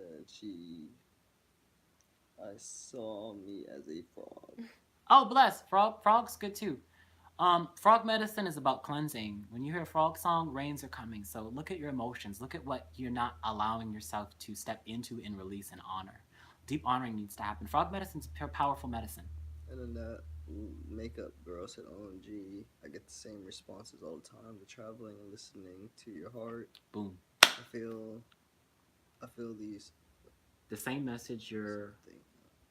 Okay, you're welcome. When you hear consistent messages back to back, like, hey, the universe is conspiring so beautifully on your behalf, it's time to listen. Take action. Take fearless action. Know that everything's going to be aligned. Flowers child, OMG, you're so accurate. Thank you. Hey, you hear that validation. And Ray asked, do people change their spirit animals? So you're not the same being you were born, and you won't be the same being as you are now when you die. You're constantly growing and shedding. Some people have a specific power animal that would stay with them for the duration of their life because it embodies the work that they're doing. For me, that's jaguar / snow leopard. But as you grow and change and your needs change, different animals will step in and out of your life. Make sense? Same thing with guides. You may not have the same guides 6 years ago as you do now, or 7 years from now. Like, my guides cycle in and out. Sometimes even in sessions when I'm doing work with clients, like, to share a little bit, I have 2 psychic gatekeepers that I do work with, but I feel like they're getting ready to step out and in a higher vibration's getting ready to step in. I have a guide, Quanti, and a guide, Marduk. And Marduk, for me, tells me he's from my life in Atlantis. And Quanti, I've never really shared a life with. He just presents himself. One helps me with higher vibrational beings or star people who've had lives on another planet if you choose to step into that. And then Quanti is more of the physical protection, because I see him with the sword, and I Googled him after I had an experience with him, and I found out a lot about him, which was interesting. But I feel they're in the process of changing because of the caliber of clients that I'm receiving, and the medicine that I need to work with is changing. Does that make sense? Okay, perfect. Can you read auras if you can? What's my dominant aura color? Sorry for all the questions. Just curious and vibe with you. Bless. There's no problem. So one of the first colors I see around you is red. There's a lot of anger and a lot of irritation. You need to let that go. Okay, let me rephrase that. It's not that you need to let that go. It would be more beautiful if you were to allow yourself the honor and love of seeing what's underneath that anger and stepping out of that and into a higher vibration of love. Forgiveness is powerful. Forgive yourself, forgive your mom, forgive all these people. I also feel like you don't have a lot of friends that you share space with. I don't want to say that you're like a loner, but you don't let people in. Why? Like, you're worthy, you're beautiful, you have a great wit, you're very funny when you choose to be. Allow yourself to be seen. It's okay. Like, you're worth it. Like, they're not going to judge you. The only one that's going to judge you is you. They're just going to mirror that. But yeah, so I don't really use the term aura. I use the term luminous field because of my training, but I can perceive them. It's more visual. Sometimes I can see it. I just was asking about star seeds. What was you saying? I was just asking about star seeds. Because I keep running into that topic and I've been called one, but I'm not sure about it. Oh, hey Jazz. So Ray, early on when I was doing reading with clients, star seeds weren't a thing that popped up for me a lot. I heard it in passing. But then once I met my coworker and that person that I'd asked for to help me level up for conversation's sake, that's when that energy started being present. So in sessions, I'm able to distinguish when a person's a star seed or a star being where they've had a different incarnation as a being of pure energy on another planet. Sometimes I get the planet they were from, sometimes I don't, but it relates things to me. Like I found the consistency that most star seeds have issues with relationships. They have issues with the emotional aspect and not necessarily commit, but emotional and engaging is the best way I can describe it. They're better with work. They equate work to love. So work is good for them, but relationships are the hardest part for them. Not all, but majority of them.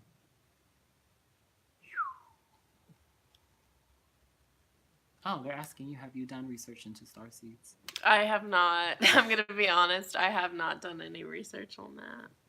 One interesting thing that I've noticed, people will go to psychics and want to know how many lives they've had or how old their soul is.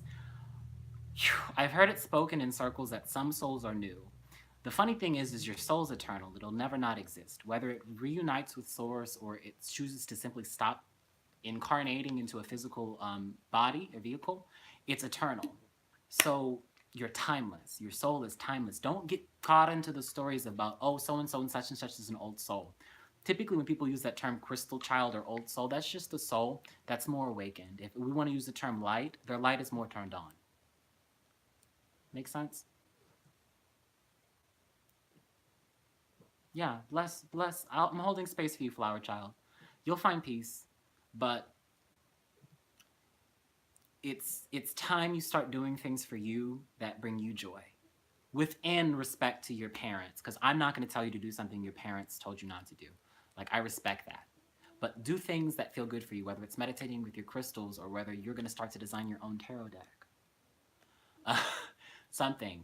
Do something that brings you bliss and joy. I personally like to read fiction books. Like, I have a favorite author, T.J. Klune. Check his books out. The Tales of Ariania, Lightning Struck Hearts. It's hilarious. You'll laugh. There's a gay unicorn. There's dragons. There's a knight. There's a prince. There's a wizard. It's hilarious. I've never laughed so much in my life. Transparent. I stayed up for 24 hours to finish reading this book. I was reading it on my breaks at work and everything. Oh, scooch over more so you're seeing. I don't want to hog the limelight.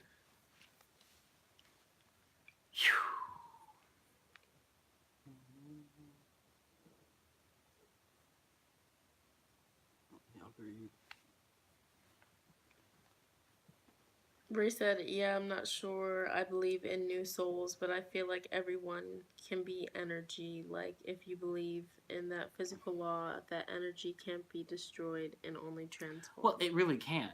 I mean, if you look at crystals, okay, so we cleanse crystals. Crystals, uniquely in their own, at their purest state, they have a certain vibration. And when you hold that crystal, that vibration begins to work with your energetic vibration, and it either heightens it or it adjusts it to, what's a good word?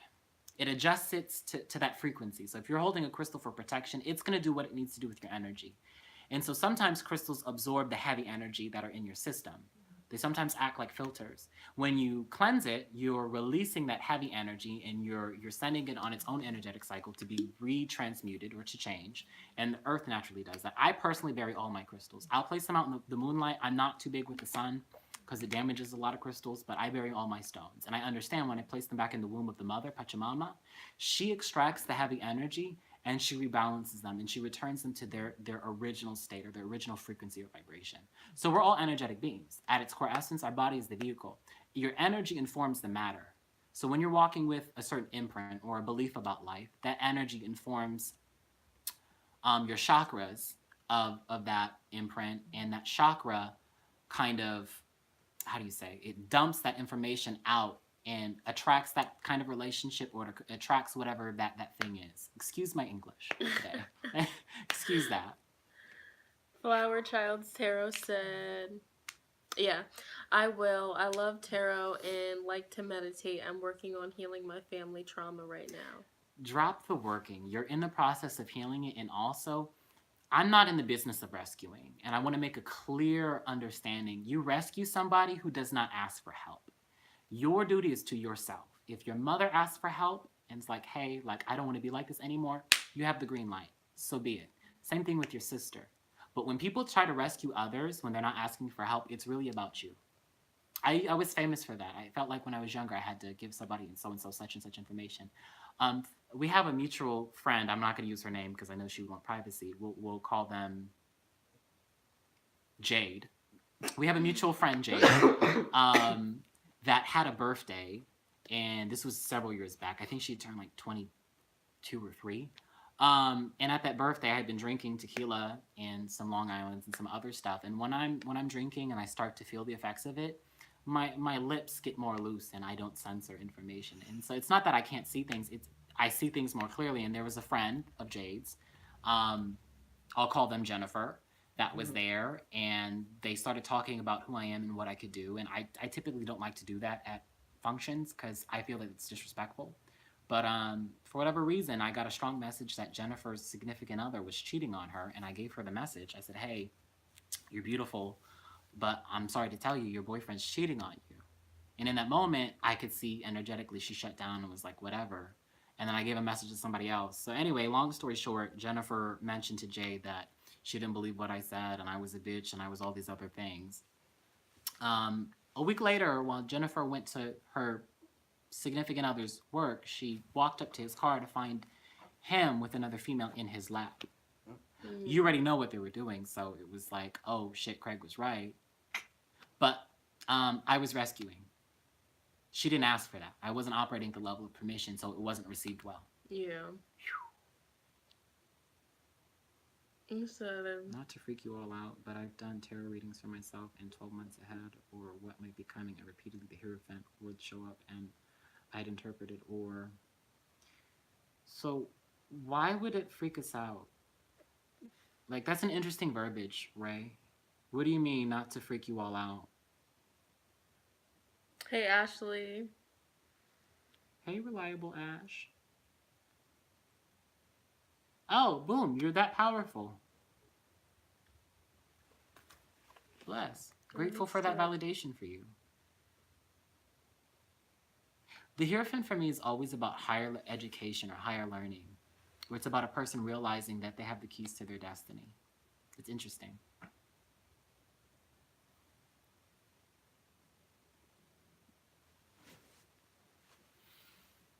I realize I talk a lot with my hands. I'm realizing that throughout this live. I'm like, boom, boom, boom. What are you all doing right now? We're just chilling. They came over for the live to have me as a special guest, which I'm grateful for. Thanks again, Marie. Yeah, grateful for that. May that manifest and return to you 100-fold. Hell yeah. I mean, she's worth it. Hey, people bless me too. Bless me with that 100-fold back of abundance. Heck yeah, you already know. You good? BRB. Alright, I'll see you, girl. Ashley, how was school? I heard from last night. I just got home. So glad I didn't miss it. Giller's back. Hey.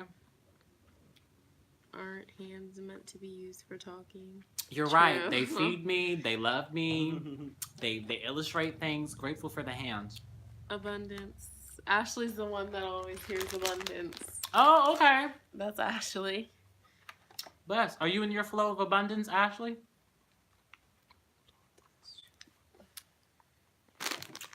Anybody want gummy worms?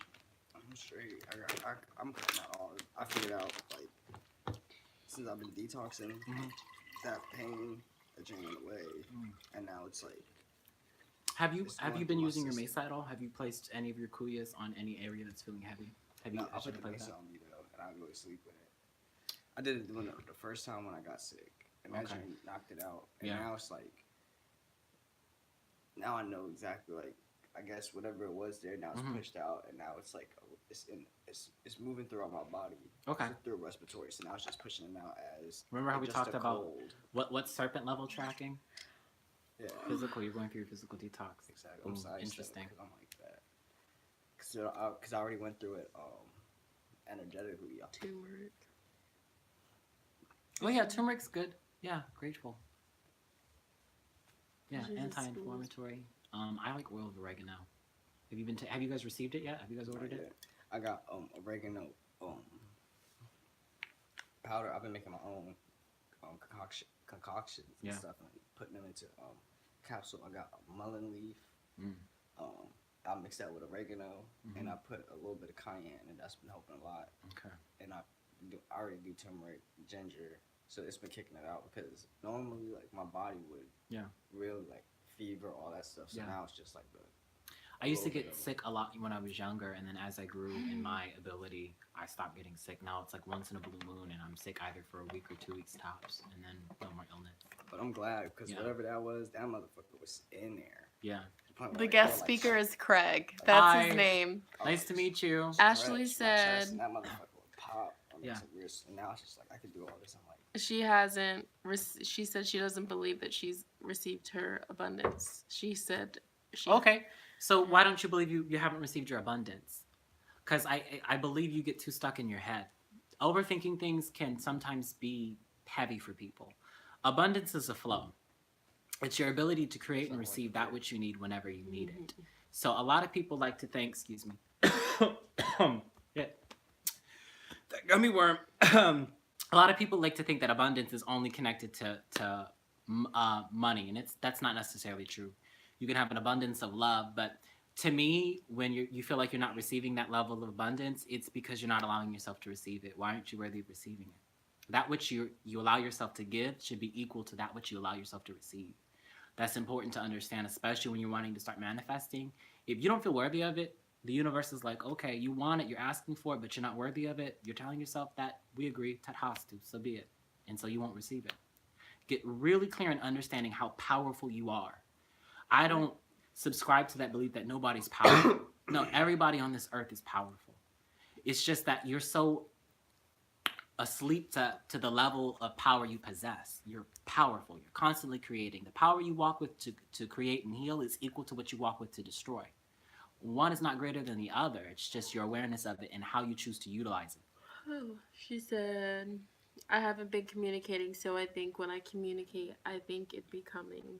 I'm just think. I don't think you know what you want.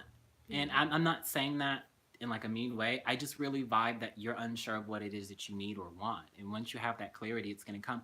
You know, the beautiful thing about the street angels, and by street angels, I mean people that are homeless. I never thought of it this way until my teacher personally was like, hey, Craig, what about those street angels? But street angels, they ask for what they want. They don't have shame. If they're hungry and they want money for food, they'll ask you, hey, can I have $5? Or hey, can I bum a cigarette? They'll ask for what they want. Closed mouths don't get fed.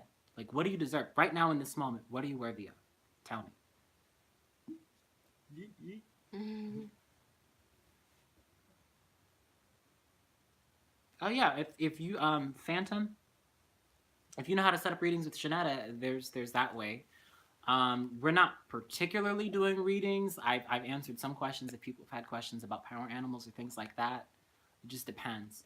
But if you're wanting like a actual like let her be in your energetic field reading, set one up. She's great. It's life changing. It's phenomenal. So I would say love. I give a lot of love to people, just I still really hard to communicate. Why don't you feel worthy of communicating that? Why what shows up? And Diane said, so how do you start believing that you are powerful enough to manifest the abundance you desire? How do you believe you're that powerful? It's a practice. First, we get responsible with what we're saying to ourselves. You're that powerful. If you call yourself weak and whatever other words, I'm not going to use words, that's what it is. So, one, get really present with yourself. Get present in this moment. What is it that you want? Shift the momentum and shift the focus. You don't have to say, I'm worthy of all the diamonds in the world if you don't believe it. Start small. Like, you're worthy of love. Why aren't you? You're worthy of $100. You're worthy of $1,000. Why aren't you? I'm worthy of all the diamonds Hey, in the world. hey, You bless already me know. with the universal abundance. I'm worthy of everything. And also, I find that when I shy away from an amount, it's because there's a story there that I need to work through. And so I do the personal work with myself. Why aren't you worthy of it, Craig? I gotta be careful. Shame. with this Shame comes up a abundance, lot. 'cause, shoot, you already know that a meteor might come with some different type of some abundance. I'm Did like, you see gotta on be careful. one of the news sites, some guy heard a loud bang in his backyard. A meteor crashed in his backyard. Bruh, I'd be like, bless Yeah. this meteorite medicine. People would want to buy that. And You know how also, much I money- would probably keep it. I'm not going to lie. Like, this came directly from the heavens, air quotes, to me. Yeah, Thank you, for Star real. Brothers Heck and yeah, you Sisters. could break off a little piece and be like, shoot, there you go. But Does wanting... Does wearing multiple crystals interfere / split the focus? So, I've noticed a trend where people like to don on all the crystal bracelets and all the pendants and all the rings. understand that all of those crystals and pendants, if they're cleansed and they've been programmed, whether you program them or not, typically if they've been cleansed, they have a frequency.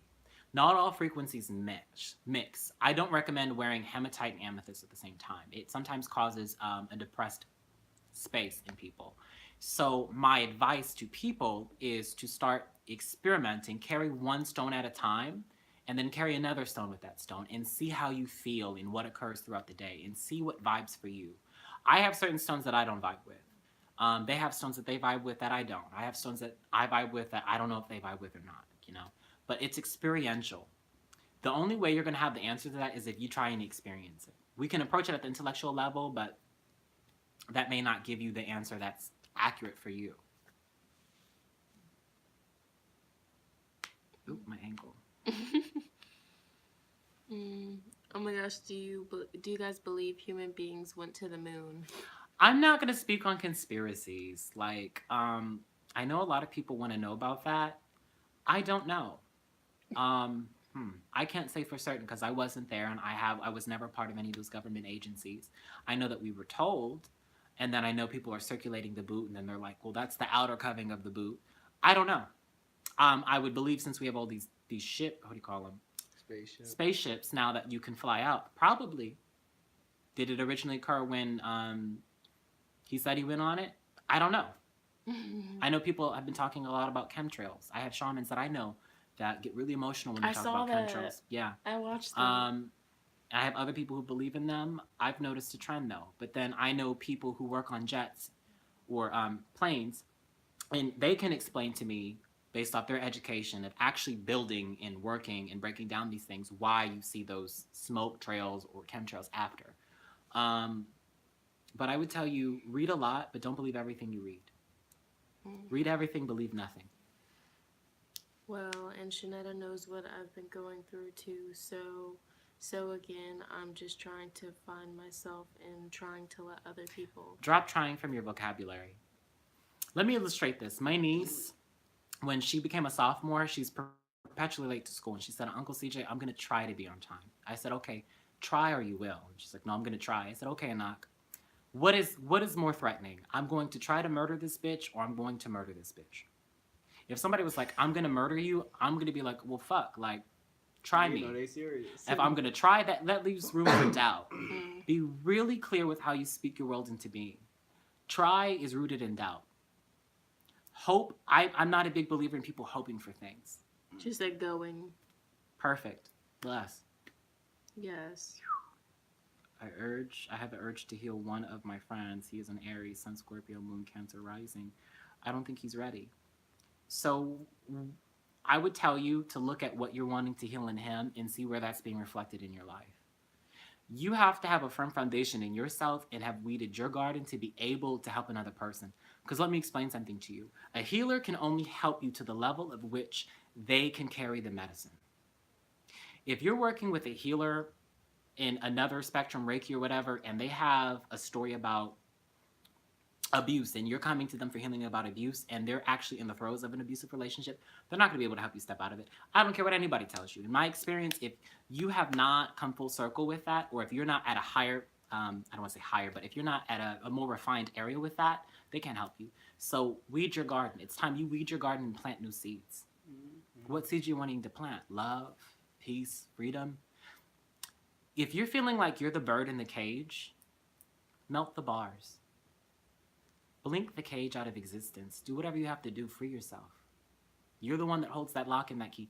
Nobody can take your power from you. I don't care what anybody tries to tell you. Your power cannot be lost. It cannot be stolen. It cannot be bought. Your power is your power. It's always there. It's how you choose to wield it, or whatever thoughts or beliefs or projections you have about it. Own it. You're powerful. You're all powerful. I hope I'm planting the seed. You're all freaking powerful. Start wielding your power. What do you want? Don't ask how. What do you want? The hows are not important. You ask yourself how when you get to that destination of what you're trying to create. What do you want in this moment? Peace, abundance, love, friendship. I don't care. Ask for it. You're worthy of it. Start walking. Start creating that. Start being open to that. Boom. It's time to play Bird Set Free. Yes. You don't need any... Houseman, since the real power is within you. Yes and no. It depends. Like, Again, take what I say with a grain of salt unless you feel like you It's resonate just with a it. tool. In no way, shape, or form am I an expert on everything. Be careful of people who claim they are. I'm speaking to you from my experience and what I've learned and what's been shared with me. Talismans can be powerful. It just depends on who's made it and how you use that tool. Yes, Chris, it's a tool. Mm-hmm. It does not do everything for you. There is not one spell or one ritual that can be done that will fix your life. I had a client recently that went to an intuitive that told her she would do a 45-day prayer for a certain amount of money, several $1,000s, and that at the end of that 45-day prayer, their whole life would be fixed. Yeah, no. Sorry. If you're not getting accountable for how you're creating your life, it's not going to happen. Now, I'm not saying if she did that prayer and she's worth her grain of salt or whatever, however they phrase it, whatever the saying is, it could create change. But if this individual, if my client wasn't being accountable and looking at how they've been emotionally, mentally, and physically perpetuating that suffering, it's going to come right back.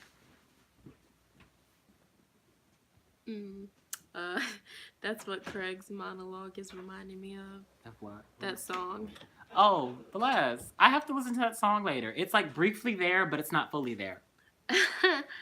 Ashley said, I'm also a sophomore and I do my work. I get to school on time and I had just gotten into honor roll, but that is not enough for me. Working for school is not strong enough.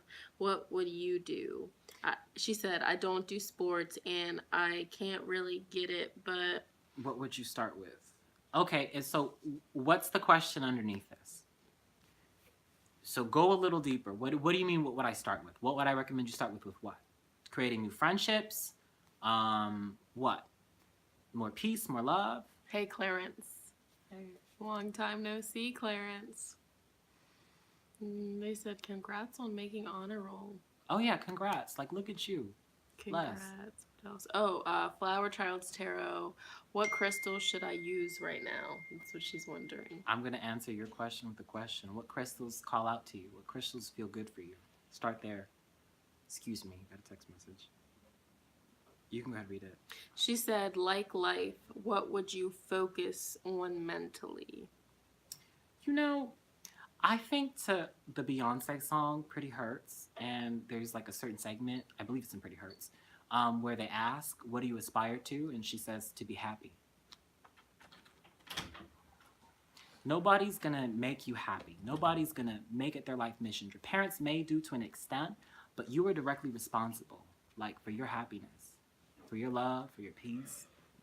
Do it for you. Irony it's a principle of sacred reciprocity and Peruvian shamanism. Today for me, tomorrow for you. Start walking with that. What do you want today? You're in this space of exploring and finding out what stimulates you, what makes you happy. How are you going to know until you go into the jungle to find out? Explore. Yeah, she said she doesn't know what makes her That's happy. okay. That's okay. I had times, I used to like to bowl. I love martial arts. I love reading. I love painting occasionally. I have moments where I used to crochet. I could crochet a hat. Explore.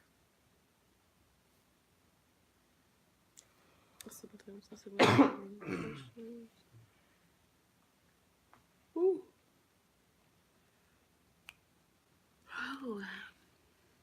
Oh. I know I said I wasn't going to give you a crystal because you asked what crystal should you be using right now, but I'm feeling guided to tell you amethyst. So I would say explore your amethyst. But before you use it, bury it for 3 days. Bury it in the earth, and if you can't dig a hole, put it in a potted plant. And if you can't do that, put it in salt for 3 days. And then take it out and carry it with you for 2 to 3 days, just having it in your energetic field. You're honing it to your energy. And then hold your intention for healing. Just healing. Not healing from anything, but just healing. Just that energy of healing. While I'm on this note, people may agree with me, people may not agree with me. Bless that. Be careful with who you share your crystals with. I gift crystals away like there's no tomorrow. But there are certain crystals that I only do work with, that I only touch because they've been honed to me. Be careful who you allow to touch your crystals. I have crystals that I do work with. Well, that's a lie. I do have crystals that I do work with, but I use my mesa, which has my kuyas that I do healing work with. But if I'm using crystals for healing somebody else energetically and I'm not using my mesa, I have certain crystals that I will use for that. But I have my own personal crystals that I use for myself. Explore that. Because over time, those crystals are honed to you. It develops such a powerful and profound connection.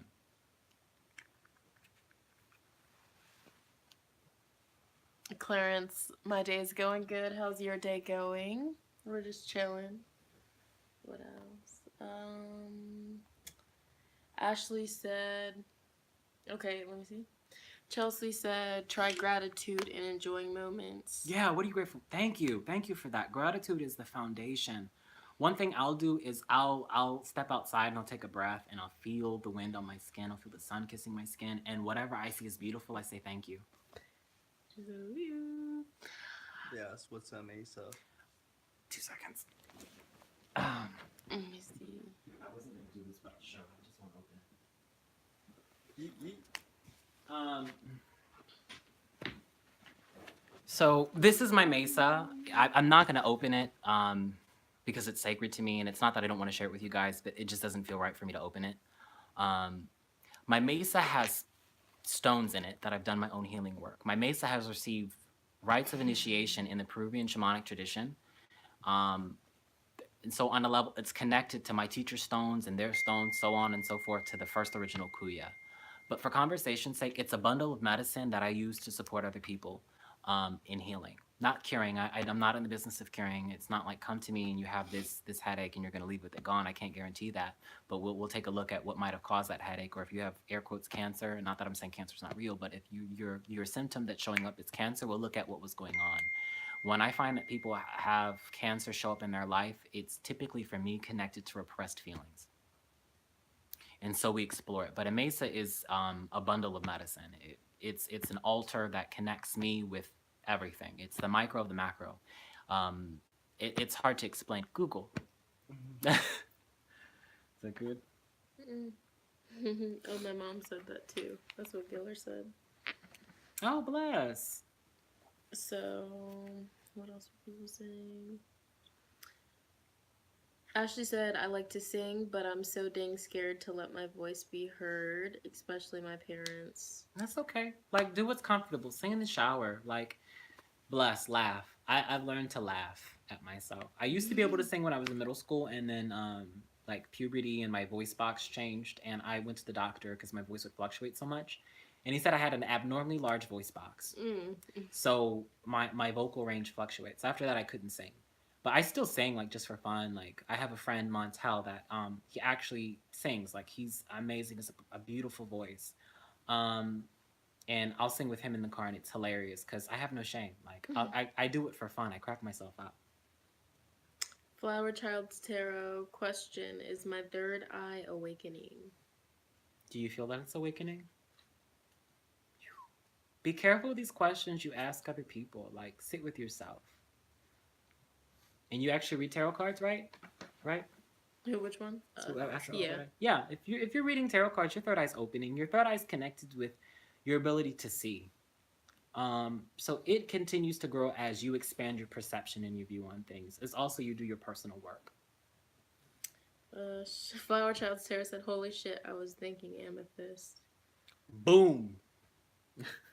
Ashley said, so really, from the talk that I've had with Shonnetta a few times, I just need to let go of the feeling of being accepted and just do what I want and communicate. Okay, so not taking away from whatever Shonnetta said, you need to honor whatever is showing up around doing what you want and about being accepted. Like, air quotes, it would be good for you to write down all the reasons or stories you're telling yourself about why you can't be accepted and burn that. Be fire safe. If you're not an adult, don't do it. Like, I don't know how old you are, be fire safe. I'm not telling you to, like, burn things. Like, don't burn the house down, just burn the paper. And if you can't burn it, shred it, release it. Do something that destroys it so it's no longer what it originally was. And start telling yourself, why should you be accepted? You have a beautiful heart. You're really compassionate. You're there for everybody. Yeah, bless. I was there too. I felt like I had a target on my back in school. But start focusing on where you feel good about yourself, even if it's small. Feed your focus. What you hold the vision of, you manifest. Remember when I said, I don't know if you were there earlier, but when I was telling you, if you hold that vision of suffering, that's what you're going to perpetuate. If you perceive a thing as a blessing or a curse, so it is. So Chelsea said, I learned to be my own friend, enjoy my own company. Bless. Everyone has a need to be accepted, but it shouldn't make us someone we're not. Okay. And also, be careful with how we phrase things. I never want to deny the truth of an experience for a person. So for them, on some level, it feels real. And it is real for them on some level because that's how they're choosing to engage with the world. But I help them step outside of that and view it and honor whatever needs to be honored in that moment. And I help them step into a new map. So it's time to start weeding your garden and planting new seeds. What do you want instead? Let that be the new question you ask yourself. Whenever anything feels heavy, whenever something's not going the way that you want it to, what do you want here? If you're having lots of fights and arguments, before you even open your mouth, what do you want here? I want peace, I want love, I want acceptance, I want understanding. And source from that place. I'll let that intention inform how you create and participate with the world. Yeah. She said, yeah, I think so. Somebody said sweet potato I saw fries. that. Mm-hmm. I'll be back. I'll be back. True that. I have a reading at 6:30, so probably at like 6:10. We'll have to end it. All right. Intentions create reality. True that. True. Ray said, I feel like you and Shonnetta were feeling jewel tones today. I am an old soul too. That's dope. That's cool. Oh, I just dropped my phone. I keep hearing into the spirit world. That's amazing. Reliable Ash. I've heard that from so many people. Yeah. Probably at 6, I might have to stop with the live because I have a reading at 6:30. That gives me enough time to let Cartman out and beat my client to the office. All right. Chelsea said, love ya. Oh, love you too. And then also, okay, so I feel like you and Shonnetta were feeling jewel tones today. I don't know exactly what that. Yeah, what do you mean by that? The jewel tones. What do you mean by that? Because I have an idea about it, but I would love your perspective on that. Okay, Clarence wants to know, is he an old soul? Oh, were you not here for that conversation? Clarence. So your soul is timeless. It's that vital essence that incarnates lifetime after lifetime. So I'm not a subscriber to the belief that certain souls are older than one another or necessarily about new souls. Energy can either be created or destroyed is a principle people follow. But in my experience, you're a part of the divine. The divine in most traditions has always just existed. It has no beginning and end. So how can you have a beginning and an end? You just simply you're going through this different process of transmutation. Do you feel like you're an old soul? And he also said colors is. Oh wait, that's a different person. Is this Clarence, is Organite any good? Okay, so I'm not a fan of Organite that you see in the markets. There's a big market for it, and I understand what an Organite or an Organite generator is. I have a couple that I've been gifted, that I've purchased, and I don't vibe with them. And so the core concept is it's metal shavings, different kinds of metal shavings, and sometimes crystals that are in a resin base that's solid. And the belief is that it absorbs negative energy and transmutes it to positive. I haven't experienced that. I'm not a fan of it. I have people that love them. But you'll see a lot of people now selling it, especially on Etsy. Organite chakra generators. You wear it. And sometimes it's just colored metal. Now, copper has properties. Gold has properties. And while it's in my head, if you wear a lot of crystal jewelry, don't just cleanse the stone. Cleanse your jewelry. That metal will retain energy. That copper, that gold, that silver, whatever. Pewter, it will retain energy. Put it in salt. Bury it in the earth. Put it in the full moonlight. Put it in the full sun. I don't care. Cleanse it. That's good energetic maintenance. But I would tell you, if you have a local shop near you that has any, experiment with them. Like, hold them. Do you feel anything? Does it feel good for you? Put it in your space. I don't personally vibe with them. Sometimes it's just glorified plastic, especially whatever you're buying it from. There's not a lot of, okay, not everybody is reputable. I've had people who were trying to sell clear quartz crystals that were just glass. I've had people that I've seen sell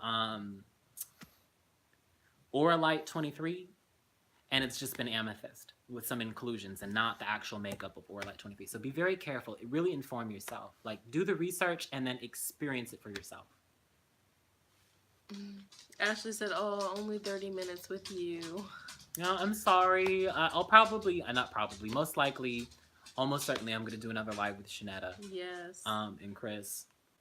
So this Yeah. won't be our first and last meeting. It's the first one of many. Like I'm open to this. Next time, Chris is gonna be in it. Yeah, well, He's we'll get him just- in it for a while.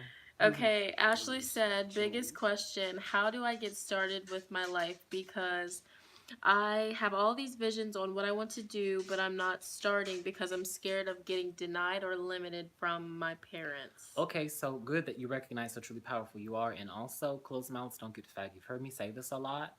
If you won't act on it, others won't. Now I understand you're a younger age, so obviously respect some of the rules. Not some.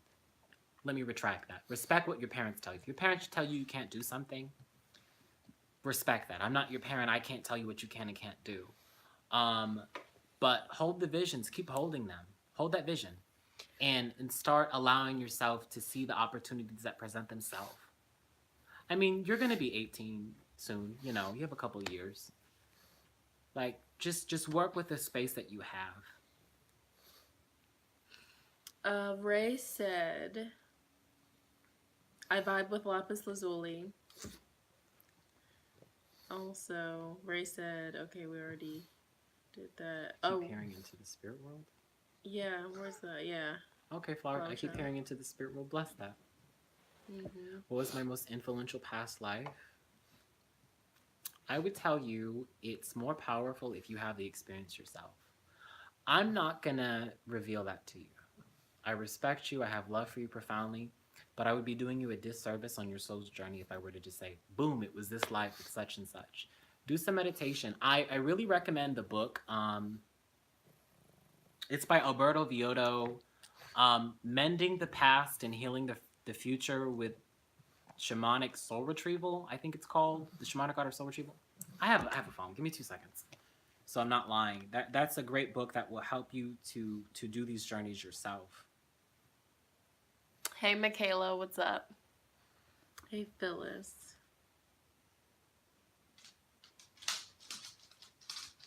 Mm-hmm.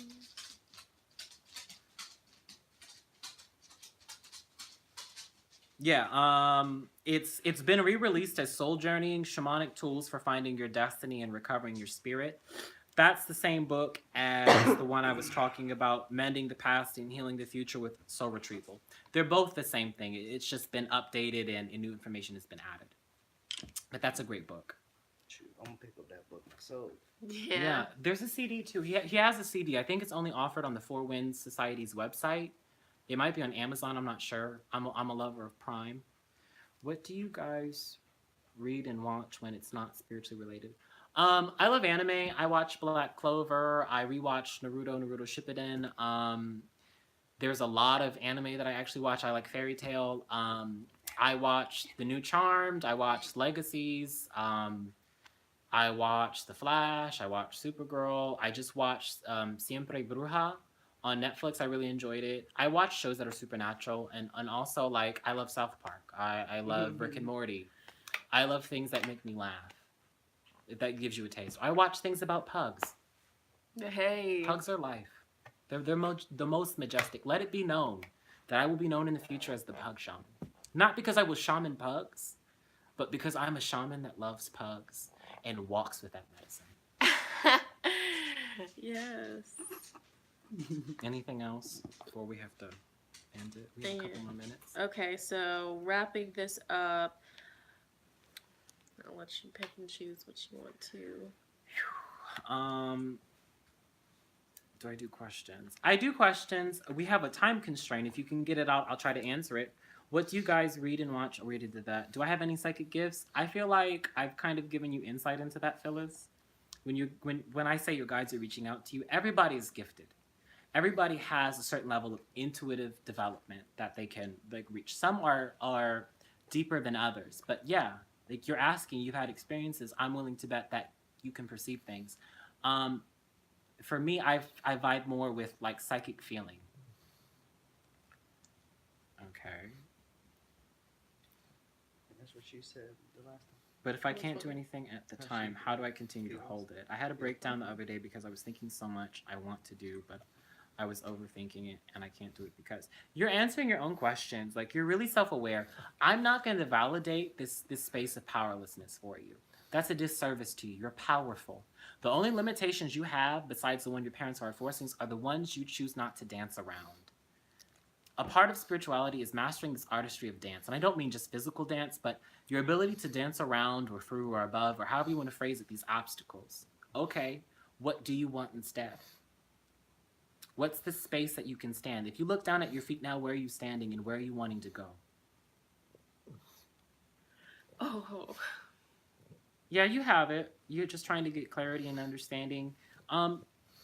There's so many resources that you can use for psychic development. There's a book, You Are Psychic. I like Cindy Dale. She has good resources.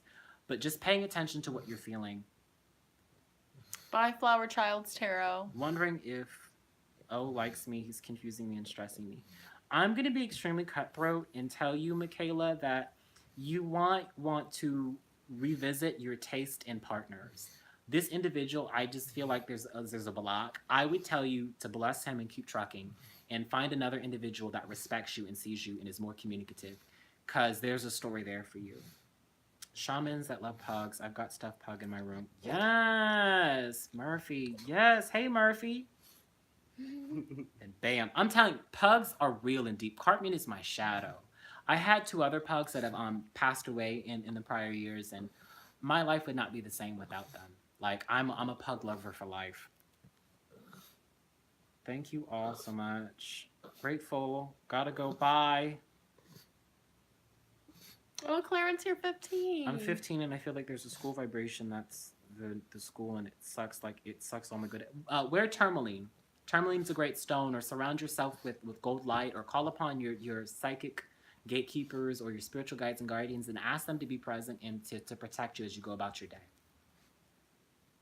Or breathe in light. If you imagine your skin is transparent, and with each breath you're filling every fiber and cell of your being with light, do that. Do that for a couple of breaths. That's good. Welcome back to all. I think we're good. I think we've answered everything. Time to get you going. Yeah, I'll give you guys like 3 more minutes. If you have any more other questions in 3 more minutes that I can answer, because I have a client at 6:30.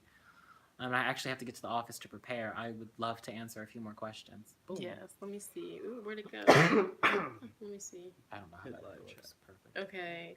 Ashley said, it's kind of funny that I answered my own questions because I think Shonnetta had said that to me once. It's okay. Be very careful for people that can do readings and do readings for yourself.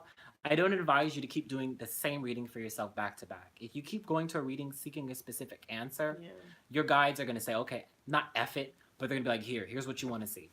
Mm. You're that powerful. Kia said, how does Malcolm feel about me?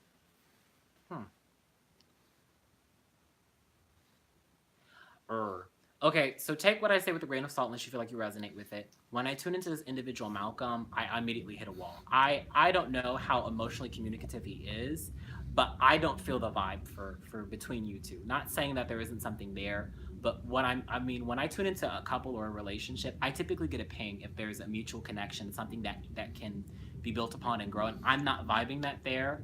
I feel like there's another individual that will surface for you where it's more long-term, 6 months from now. I don't know where you'll be at, what you'll be doing, but that's what I'm seeing. Hey. But hey, pursue it with Malcolm if you want to. Giller said, guys, I have a question too. Giller, what's your Yeah, question? go ahead, ask. Hurry, let's hear it. Ashley said, say it now before he's got to go. Yeah. Kia said, thank you. No problem. Okay. Also know that you're beautiful, Kia. Like, that pops up. Like, look in the mirror and be like, God damn, I'm beautiful. If you have to embrace that inner Beyonce, fucking do it. Yeah, somebody was talking about that last night. I mean, a lot of divinity tools have told me I'm meeting the one this year. Okay, bless that. If people have been telling you you're going to meet the one, I don't like relationships. What am I to do? So, shamans don't always vibe with psychics. Psychics sometimes remove the concept that the future isn't set in stone. If you don't like relationships, it's not going to manifest. You're that powerful. If you don't like relationships, get really comfortable. Like, you deserve to be seen and loved and respected and treated. Know what you're worth. But don't ever feel like you have to force yourself to do something. I'm in the belief that your twin flame or your soulmate or whatever verbiage you want to use will continue to align with you whenever you're open and receptive. And when you step out of that receptivity, they may still try to meet you, but for instance, the hooks may not latch. Does that make sense? I love you, Carton. We're gonna go outside. Okay, Ray said, one of my friends is having a gender reveal party this Saturday, and I'm wondering how do you feel it's gonna go? Like the vibes around it. I'm gonna bless that and respect that space. I operate at the level of permission, and in terms of this question, I'm not really gonna answer it other than what do you want the experience to be when you go? Yes, yellow shirt. Happiness. But it's about that time. It's been an honor to share space with everybody that has been present. I'm grateful to have this opportunity to share space with you guys and answer your questions and just talk. So this isn't the last time you guys are going to be seeing me. Yes. But I will see you later. I got to go take my pug outside. I will let Shonnetta close this live out. Oh, sad face. I know. I'll be back again. I promise. Yes. I'll be back again. Craig Thursdays. We'll see. We'll figure out what day of the week. We'll do something. Ashley said bye-bye. Very honored. Bye. Everybody have a great week. Have a great night. Start creating what you want. Start remembering that you are powerful. You are worthy of love.